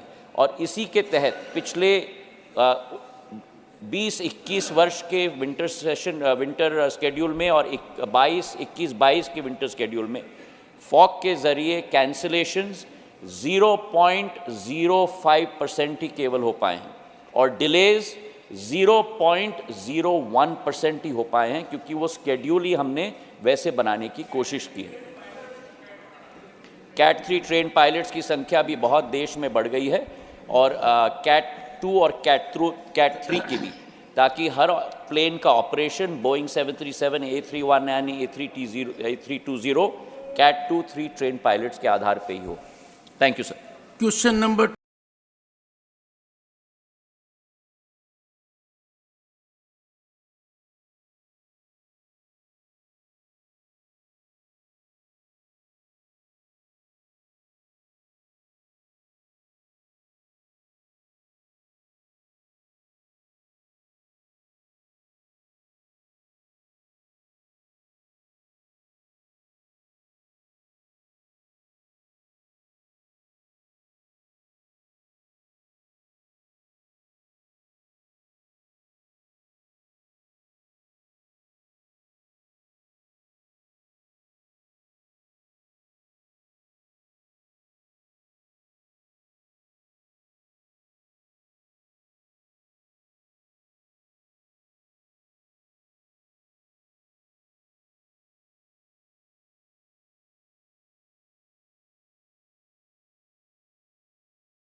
पानी की क्वालिटी को जांचने के लेकर, मापने को लेकर के कोई व्यवस्थित व्यवस्था नहीं थी। लेकिन जल शक्ति अब जल जीवन मिशन प्रारंभ होने के बाद में देश भर में जिस तरह से माननीय प्रधानमंत्री जी के आशीर्वाद से एक तरफ जहां देश के सभी घरों तक पीने का स्वच्छ पानी पहुंचे, इस दिशा में काम प्रारंभ हुआ है। और जो काम प्रारंभ हुआ 2019 से लेकर के अब तक जो 16% घरों तक पीने का स्वच्छ पानी जाता था, आज मैं गर्व के साथ में कह सकता हूं कि आज देश के 71% घरों तक पीने का स्वच्छ पानी पहुंचने लगा है। और पीने का स्वच्छ पानी पहुंचने लगा है, इसके कारण से माताओं बहनों ने जो आशीर्वाद दिया है, उसका परिणाम कल देखा आपने कि प्रचंड बहुमत के साथ में 3 राज्यों में भारतीय जनता पार्टी की सरकार बनी। लेकिन ये जो पीने के पानी की गुणवत्ता और आर्सेनिक के को लेकर के माननीय सदस्य ने प्रश्न किया है, देश भर में 2016 में 14,143 ऐसे हैबिटेशन थे। माननीय सदस्य सही हैं कि इंडो गैंगेटिक जोन में आर्सेनिक की समस्या है। 14,183 क्षेत्रों में हैबिटेशंस में इस तरह की चुनौती थी, जो 2017 तक बढ़ करके 18,258 हैबिटेशंस हो गए थे, क्योंकि ये डायनेमिक प्रॉपर्टी है, पानी की लेवल्स को लेकर के, विड्रॉल को लेकर के इस तरह के परिवर्तन आते हैं। लेकिन माननीय प्रधानमंत्री जी के जल जीवन मिशन प्रारंभ करने के बाद में जिस तरह का परिणाम आया है, उसके चलते हुए आज इनकी संख्या निरंतर घटी है। मैं गर्व के साथ में एक बात कह सकता हूं कि 2017 से जो हमने नेशनल वाटर क्वालिटी मिशन में जो प्रायोरिटी ऐसे अफेक्टेड हैबिटेशंस को देना प्रारंभ किया था, वहां से लेकर के जल जीवन मिशन तक आज देश में एक भी ऐसा हैबिटेशन नहीं है जहां पर व्यक्ति को सेफ पीने का पानी, आर्सेनिक मुक्त पीने का पानी उपलब्ध न हो। देश के जो है इन 18,258 हैबिटेशंस में से केवल 378 हैबिटेशन ऐसे बचे हैं, जिनमें से 319 पंजाब में है और 59 वेस्ट बंगाल में, जहां जो है कम्युनिटी वाटर ट्रीटमेंट प्लांट के माध्यम से पीने का स्वच्छ पानी मिले, ऐसी व्यवस्था की गई। लेकिन माननीय सदस्य ने जो प्रश्न पूछा है, मैं उसी के परिप्रेक्ष्य में कहना चाहता हूं कि जो व्यवस्था देश में नहीं थी माननीय सभापति महोदय, कि देश में पीने का पानी जो हमारे जीवन से, हमारे जीवन के, हमारे स्वास्थ्य से जुड़ा हुआ सबसे महत्वपूर्ण विषय है, उसको जांचने का कोई किसी तरह का जो है देश में व्यवस्था ही नहीं थी। आज देश में हम खुशी के साथ में कह सकते हैं कि 2111 लेबोरेटरीज देश भर में काम कर रही, जिसमें से 1300 से ज़्यादा लेबोरेटरीज NABL एक्रेडिटेड है।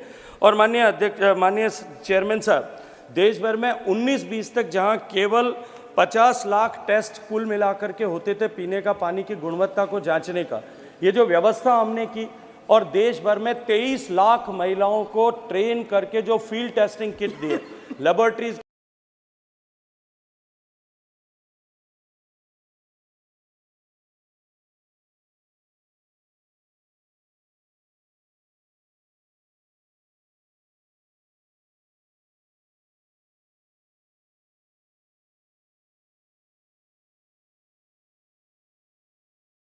इंफ्रास्ट्रक्चर की गुणवत्ता के विषय पर समाधान हो सके। लेकिन माननीय सदस्य जिस प्रांत से आती हैं, मैं बहुत दुख के साथ में कहना चाहता हूं, माननीय सदस्य से कहूंगा कि अपने प्रांत में उस विषय पर बात करें। आज देश में, पूरे देश में केवल एकमात्र प्रदेश वेस्ट बंगाल बचा है जो आज भी 40% से नीचे जल जीवन मिशन पर है। उस पर गति बढ़ाने की नितांत रूप से आवश्यकता है, ये मैं आपके माध्यम से निवेदन करना चाहता हूं। सेकंड सप्लीमेंट्री, श्रीमती मौसम नूर। Sir, I would request the Honorable Minister to give a specific answer on what is the total financial investment made by the Ministry in establishing community water purification as part of the arsenic mitigation efforts. Honorable Minister. माननीय chairman साहब, हमने quality को priority देते हुए जहां quality affected habitations हैं, जो जल जीवन मिशन का जो फंड एलोकेशन का जो हमने बेंचमार्क बनाया है, उसमें क्वालिटी अफेक्टेड एरियाज़ को 15% का प्रायोरिटी दिया है, क्योंकि देश भर में अलग अलग स्थानों पर अलग अलग तरह के क्वालिटी को लेकर के चैलेंजेस और इश्यूज़ हैं। राज्य सरकारें प्राथमिक रूप से ऊपर उपबंध करती हैं और कम्युनिटी वाटर ट्रीटमेंट प्लांट भी अलग अलग तरह के जो है प्रदूषण को लेकर के उसके मिटिगेशन के लिए अलग अलग तरह के उपबंध उसके लिए किए जाने की आवश्यकता होती है। Honorable Minister, it's a very pointed question. I know, I'm replying so direct pointedly. Response. She wished to understand about, she wished to know about the community water treatment water plant to mitigate the arsenic. मैं आपको विश्वास दिलाता हूँ कि इसकी सूचना राज्य सरकार से मंगवा करके हम जो है माननीय सभा सदस्य को शीघ्र भेज देंगे। The Honorable Minister would get in touch with the Honorable Member to get all the details he wants. Supplementary, Dr. Fozia Khan. I'm so surprised. Sir, according to the risk of antimicrobial resistance, this is a significant global concern today. This issue extends beyond medical overuse, encompassing factors like water contamination from the pharmaceutical industry. Water waste treatment plants are pivotal in addressing AMR, which is a big concern. They serve as reservoirs and sources of antibiotic-resistant bacteria and antibiotic-resistant genes.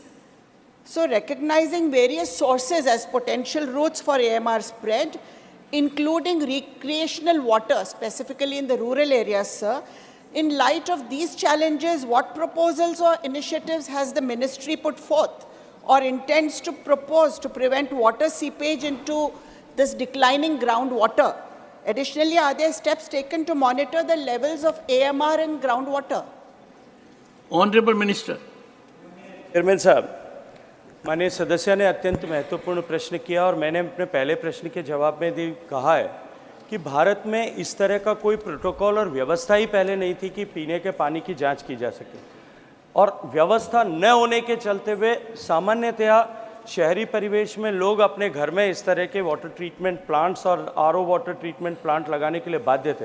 लेकिन क्योंकि इस तरह की व्यवस्था अब खड़ी की और पहली बार देश में सारे बेसिक पैरामीटर्स पर और सारे जो है सेकेंडरी पैरामीटर्स पर टेस्टिंग की व्यवस्था खड़ी हुई है, देश की सरकार इस पर अपनी दृष्टिकोण से निरंतर निगदृष्टि बनाए रखती है। लेकिन क्योंकि पीने का पानी और इसके इतर पानी जो है वो राज्य सरकारों का विषय है, तो प्राथमिक रूप से इस विषय पर काम करने की, इस विषय पर निगरानी रखने की जो है वो जिम्मेदारी राज्य सरकारों की है। लेकिन भारत सरकार माननीय नरेंद्र मोदी जी के नेतृत्व में इस विषय पर राज्य सरकारों के सहयोग के लिए तत्परता के साथ में खड़ी है। Well, I can appreciate monitoring of the Honorable Minister. His team came to me I put them to a very strict test about my own village, my own house, and inquired, is there a null there? They could give details of my entire village. Question number 3, Shri Irana Kadadi. Honorable Minister, first supplementary. धन्यवाद सभापति महोदय।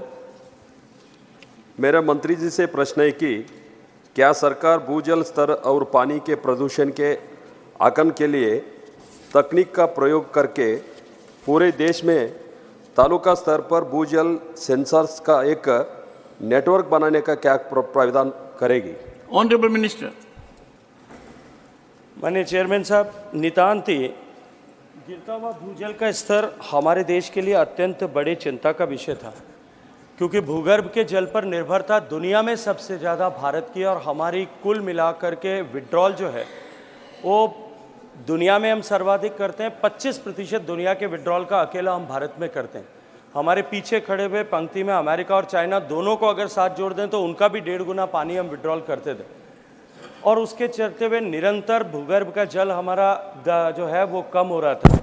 लेकिन पिछले 10 वर्षों में जिस तरह से माननीय प्रधानमंत्री जी ने आगे बढ़ कर के हर एक प्लेटफॉर्म पर इस पर से बात करना प्रारंभ किया, पंचायतों के सरपंचों को चिट्ठी लिखने से लेकर के जिस तरह से डिफरेंट इनिशिएटिव्स उनके लीडरशिप में लिए गए, और उसके कारण से एक जल चेतना का व्याप जो हुआ है, उसके चलते हुए भारत सरकार के जल शक्ति अभियान, भारत सरकार के माननीय प्रधानमंत्री जी के नेतृत्व में लिए गए अमृत सरोवर अभियान, और इसके अतिरिक्त राज्य सरकारों ने जिस तरह से अपने यहाँ, चाहे माननीय मुख्यमंत्री रहते हुए मोदी जी ने अपने यहाँ पे गुजरात में जो इनिशिएटिव्स लिए थे, चाहे महाराष्ट्र की सरकार ने जो जल युक्त शिविर प्रारंभ किए, राजस्थान में मुख्यमंत्री जल स्वावलंबन योजना प्रारंभ हुई, नीरू चेट्टू आंध्र प्रदेश में हुई, इस तरह की सारी योजनाओं के चलते हुए अब भूगर्भ का जल का स्तर जो है वो बढ़ने लगा है। मैं माननीय सभी सदस्यों के माध्यम से देश को बहुत प्रसन्नता के साथ में ये विषय सूचित करना चाहता हूँ। ये 2019 से पहले जब जल शक्ति मंत्रालय माननीय प्रधानमंत्री जी ने इंटीग्रेटेड मिनिस्ट्री के रूप में बनाया, उससे पहले देश में कभी 3 साल में, कभी 2 साल में, कभी 5 साल में भूगर्भ के जल को मापने के लिए जो देश भर में नेटवर्क बना हुआ है, उस नेटवर्क के माध्यम से एक रिपोर्ट पब्लिश होती थी, और 3-3, 4-4 साल बाद में जो रिपोर्ट पब्लिश होती थी वो इनसिग्निफिकेंट हो जाती थी, क्योंकि 3-4 साल में जो है उसके ऊपर कोई उसमें बहुत सारा और एडवर्स इम्पैक्ट हो जाता था। लेकिन पिछले वर्षों में पहले हमने 2 साल पर किया, और पिछले साल से अब हम प्रतिवर्ष जो है ये रिपोर्ट प्रकाशित करने की क्षमता हमने डेवलप की है। और मैं इसके साथ ही अत्यंत प्रसन्नता के साथ मैं कहना चाहता हूं कि 2023 में 2020 के बाद में जो डाउनवर्ड्स हमारा हमेशा घटता हुआ भूगर्भ जल का आंकड़ा आता था, जो 6000 से ज़्यादा ब्लॉक्स में मॉनिटर करते थे, हर साल हमारे क्रिटिकल जो है ब्लॉक्स, सेमी क्रिटिकल और जो है ब्लॉक्स और ओवर एक्सप्लॉइटेड ब्लॉक्स की संख्या निरंतर बढ़ती जा रही थी। पिछले 4-5 साल के परिणाम हुए कि अब जो है पिछले साल में 2023 की तुलना में, अगर 22 की तुलना में अगर मैं बात करूं तो 2023 की रिपोर्ट जो हमने 3 दिन पहले पब्लिश की है, आज उसके चलते हुए सेफ जोन जो है सेमी क्रिटिकल से सेफ जोन ऐसे 127 जोन है।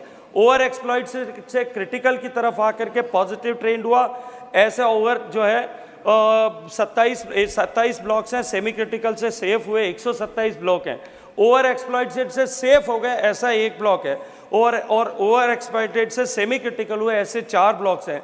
इस तरह से 224 ब्लॉक्स में positive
Rami Reddy.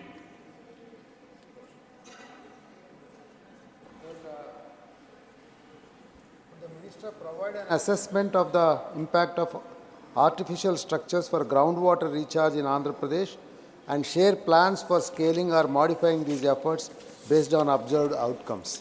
Honorable Minister.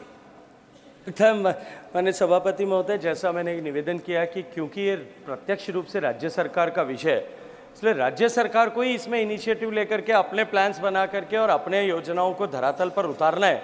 Bharat सरकार विभिन्न योजनाओं के माध्यम से उसके लिए जो है वो सहयोग करने के लिए, विभिन्न योजनाओं के माध्यम से उस पर निवेश करने के लिए, जैसी योजना का प्रारूप है उस पर हमेशा ही उसके लिए जो है वो आगे बढ़ करके काम करने के लिए आतुर है।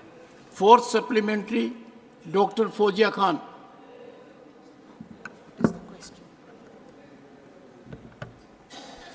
Sir, the government aims to double ethanol blending in petrol by 2025. However, challenges are recently being faced in the ethanol supply chain, including disruptions in the rice supply. This is impacting ethanol manufacture, and projections are a 3.3% fall in sugar production. Honorable Member, Sorry, sir. you had given me supplementary for question number 3. Okay, sir, I'm sorry. No, it does happen sometimes. I was not paying attention. Sir, India is the largest global user of groundwater, extracting 4.92 billion cubic meters annually, with 63% of Indian districts experiencing declining groundwater levels. This decline is directly correlated with higher poverty rates, estimated to be 9% to 10% higher in areas where groundwater tables fall below 8 meters. In light of this given situation, what specific measures has the ministry undertaken to identify regions at risk of low groundwater levels? And additionally, what initiatives has the ministry taken to raise awareness among farmers about the challenges associated with excessive groundwater use, considering the invisible nature of groundwater and the potential for unscientific extraction and over-exploitation? Honorable Minister.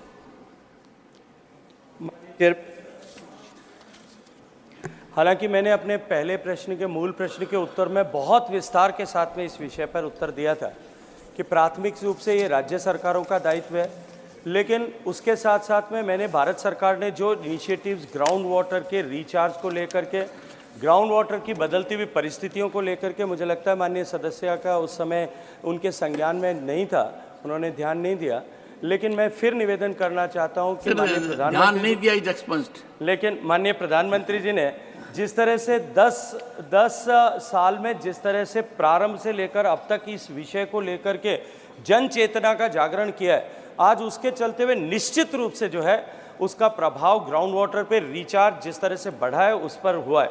जैसा मैंने निवेदन किया था कि अटल भूजल योजना के माध्यम से हमने पहली बार देश में सप्लाई साइड से इतर हट करके जो है वो डिमांड साइड मैनेजमेंट पर काम करना प्रारंभ किया है, उसका प्रभाव भी अब ऐसे 7 प्रांत जहां चुनौती ज़्यादा बड़ी थी वहां दिखाई देने लगा है।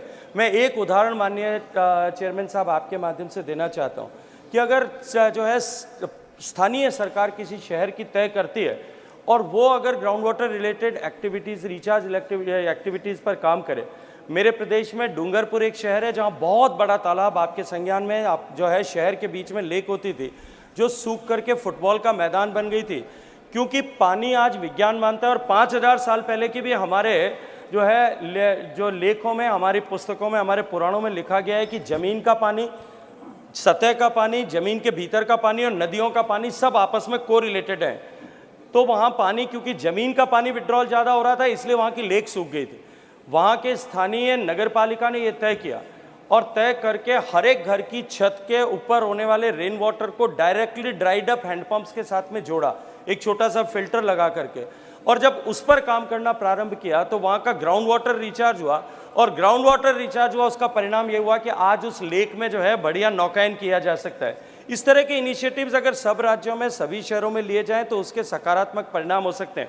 लेकिन इसके साथ इसमें मैं एक कॉशन भी रखना चाहता हूँ कि ग्राउंड वाटर रिचार्ज एक्टिविटीज़ के साथ में सेफ्टी को भी सब लोगों को ध्यान में रखने की आवश्यकता हो, ताकि सेफ ग्राउंड वाटर रिचार्ज हो। हम एक्विफर्स को इस जल्दबाजी में कहीं कंटामिनेट न करें, लेकिन निश्चित रूप से इस दिशा में अगर समन्वित प्रयास होते हैं तो हम एक बहुत बेहतर भविष्य इसमें देख सकते हैं। क्वेश्चन नंबर 4, श्री पवित्र margherita. Honorable Minister.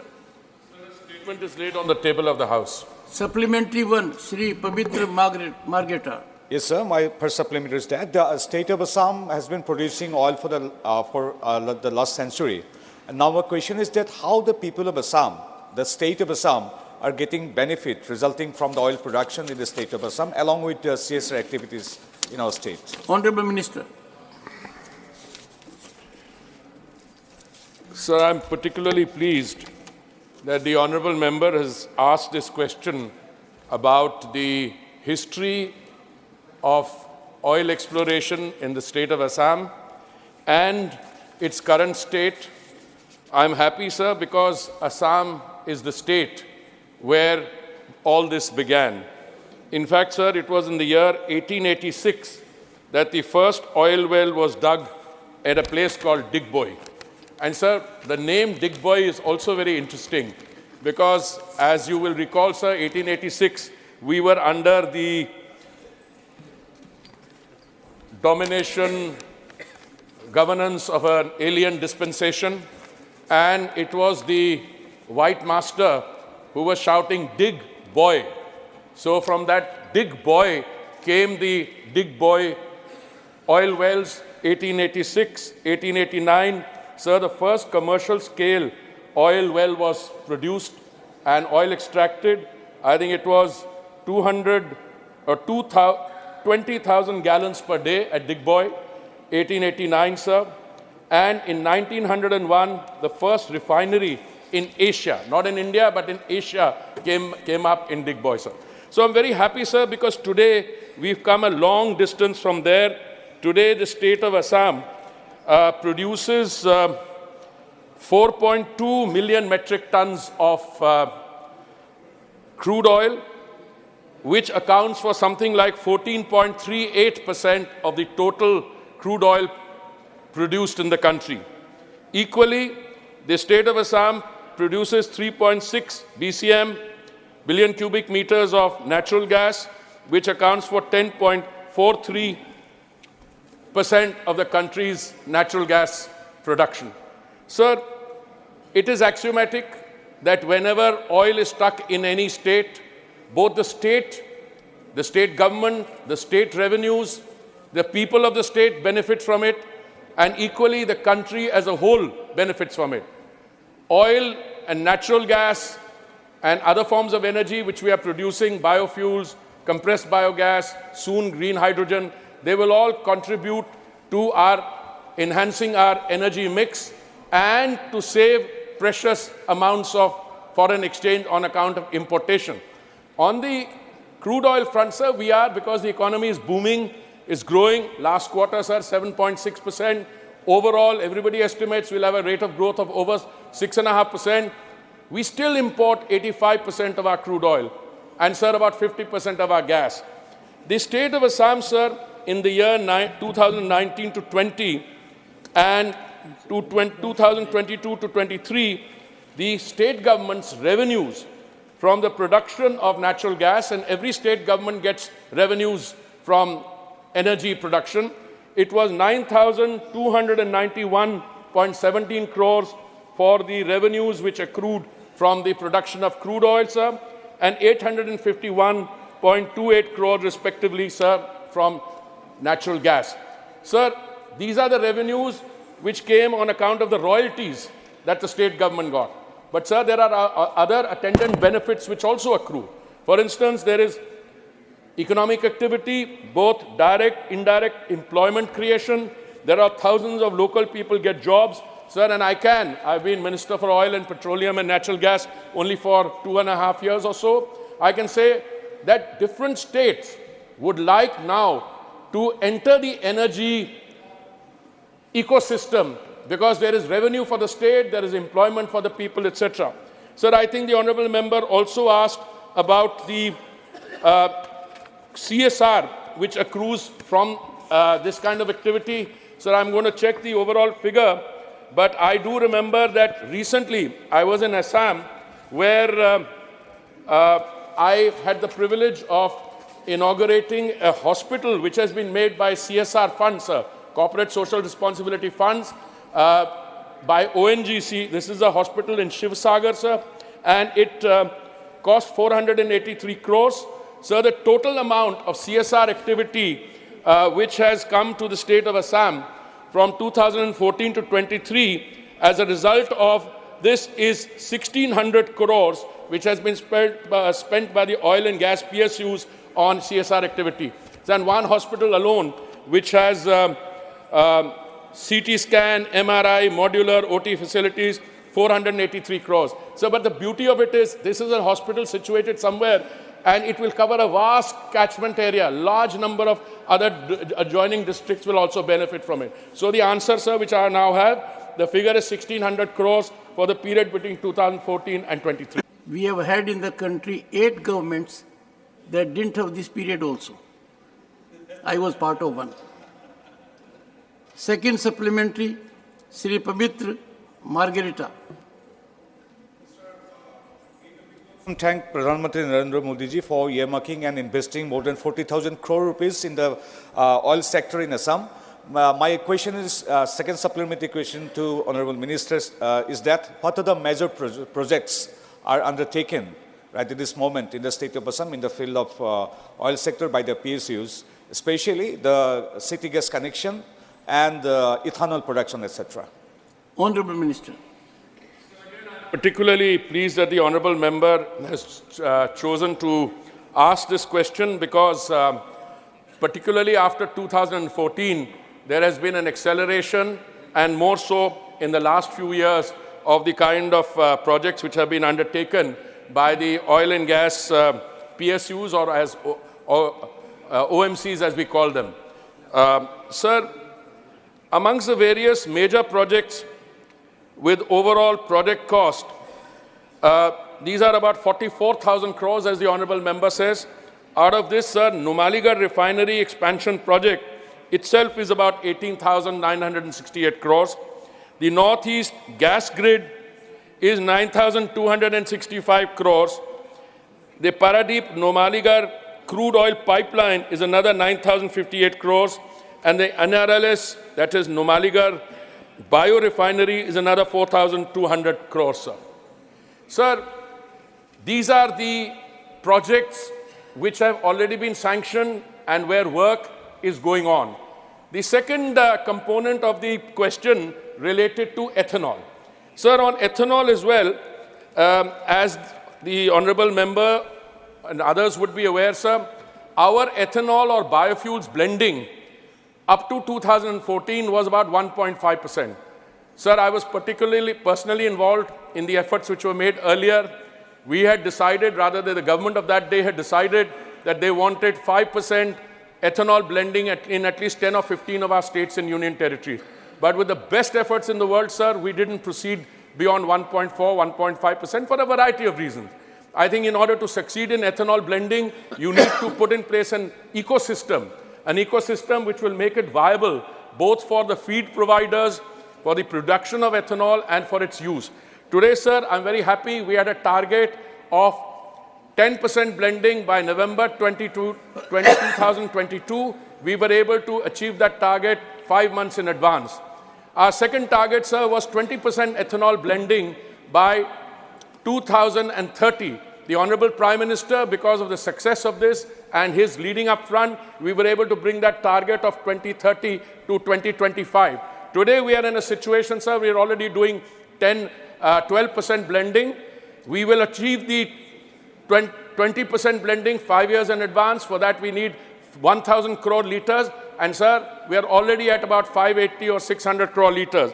Insofar as Assam is concerned, sir, the oil marketing companies have signed 7 long-term offtake agreements for setting up dedicated ethanol plants with total production capacity of 1,150 kiloliters per day. The total financial outlay of these projects, sir, is 1,370 crore. In addition, sir, NRL is setting up a commercial 2G ethanol plant at Numaligarh, which is expected to be commissioned by 2024, that is next year. The capacity of this plant is 185 kiloliters per day, and its feedstock will be bamboo. The project cost, sir, is 4,200 crores. Sir, I would like to conclude my response to this supplementary by saying one of the most reassuring and heartwarming aspects of our biofuel program is that we have gone from this traditional sugarcane-based feedstock thing to now second generation, that is to make ethanol from agricultural waste, parali, to make ethanol from bamboo, and Assam is leading the way in the production of 2G from bamboo, sir. Supplementary 3, Virender Prasad Basse.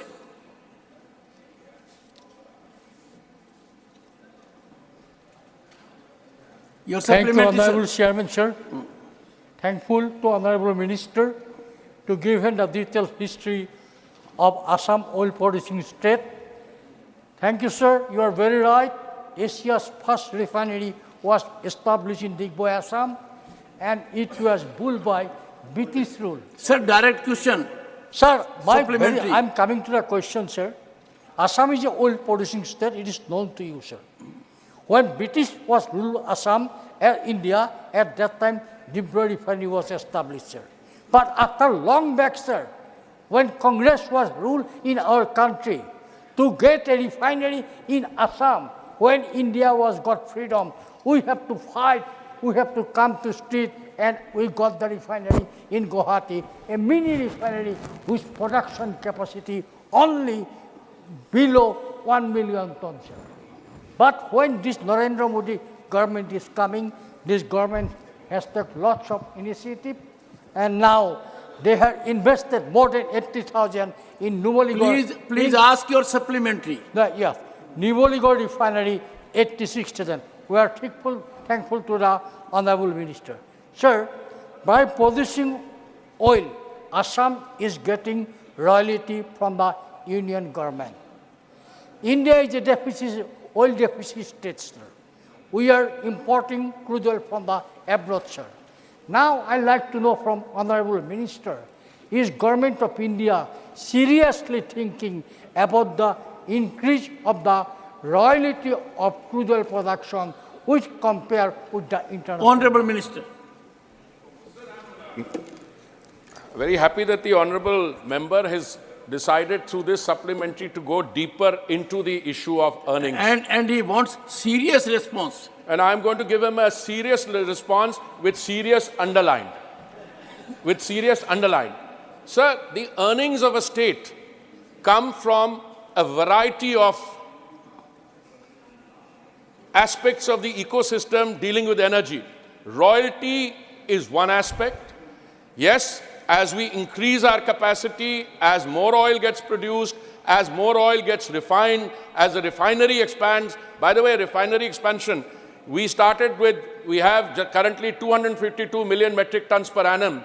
We are going to take it up to 400. The Honorable Prime Minister met 450. So when you refine more, you'll get more royalty, without any doubt. But there are other aspects to this earning also.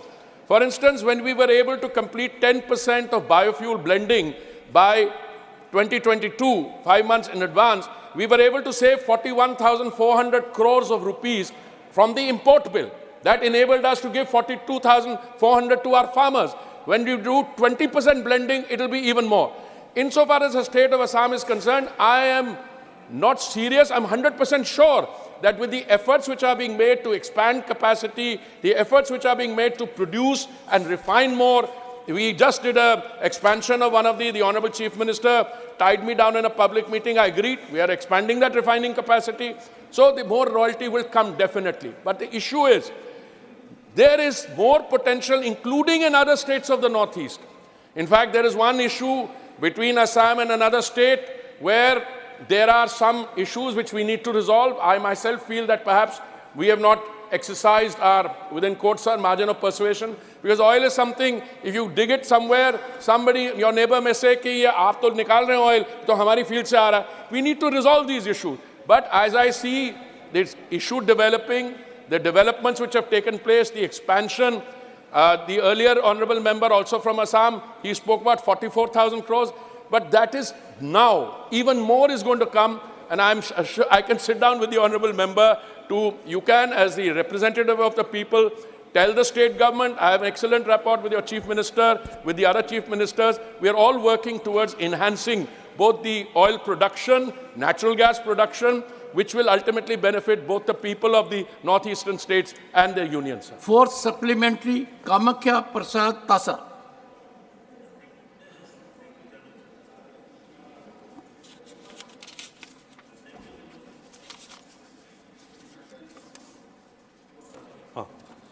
Sir, मैं मंत्री जी को धन्यवाद देता हूं क्या वो विस्तृत से इसका आंसर दिया। मेरा डायरेक्ट क्वेश्चन है, ये ओएनजीसी एंड ऑयल, इसका प्रोडक्शन कितना है और प्राइवेटाइजेशन कितना ऑयल फील्ड को क्या हुआ है?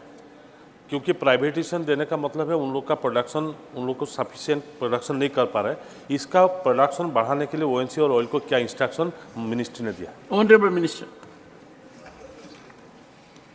Honorable Minister. Sir, the petroleum and natural gas sector has the benefit of both the private sector in exploration and production, and it also has the our OMCs, the marketing companies. Sir, how much is produced? I think we already have in the body of the answer, sir, I have stated that the production of crude oil in India, million metric ton, just now is 29.2 million metric tons. Sir, oil typically, oil and gas, these are capital-intensive sectors which have a large gestation period. Now, very often in the past, and I'm not looking at anyone or pointing fingers at anyone, when crucial decisions on investment could not be taken because there was this counterpoint of view that instead of putting in so much of capital expenditure, you're probably better off importing a cheap oil. Then of late there has been this other narrative, sir, which has emanated from the climate change discussions, the transition to sustainability. Globally, the investment in traditional fossil fuel, the entire system has dropped. But I can assure you, sir, we are doing things differently. There's now a concerted attempt, along with the international oil companies with which we have signed the MOUs, our own OMCs, they're all collaborating, and we now have a situation where hopefully this figure of 29.2 million metric tons, I hope that by the time,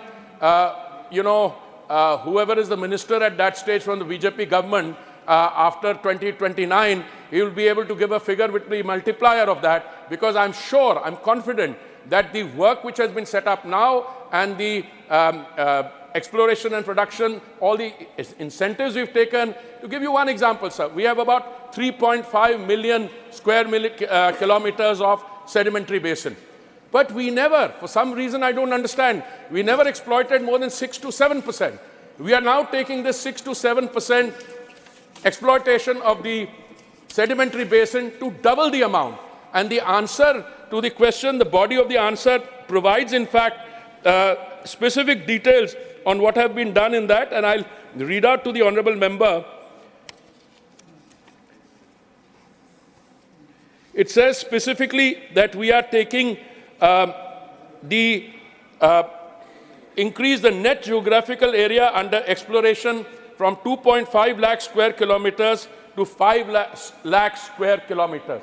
This plus the opening up of 1 million square kilometers, which used to be part of the no-go areas for a variety of reasons. Sir, and it's only the Honorable Prime Minister who could have taken this decision to free this up from resident objections of security agencies, defense ministry, etc. Today we are in the situation, we are looking at towards the period ahead where this figure of 29.2 million metric tons will be much higher, and that we will be able to reduce our import dependence even as our consumption is increasing. Shri Santosh Kumar P. Explaining the improvements made in these fields. So may I know, will the government take any initiative to control the petroleum and natural gas prices? Honorable Minister. The honorable member has asked this. There are two ways of controlling prices, and clearly the model that we have been following we have ensured that in the last 2 years, prices of petrol in India have come down by 11%, and of diesel, they've also come down, but by a smaller amount. Why have we been able to do it, sir? Because the central government, because of the initiative and decision of the Prime Minister, we reduced central government excise on 2 occasions, in November 21 and in May 2022, and we brought down the price by 13 and 16 Question rupees. number 5, Mr. Shri Binoy Vishwam. Question number 5. Honorable Member, question number 5. Shri Binoy Vishwam. I raise it. Honorable Minister. Yes, sir. Yes. Honorable Minister. Sir, reply is laid on the table of the House, sir. The House will meet again at 2 p.m. today.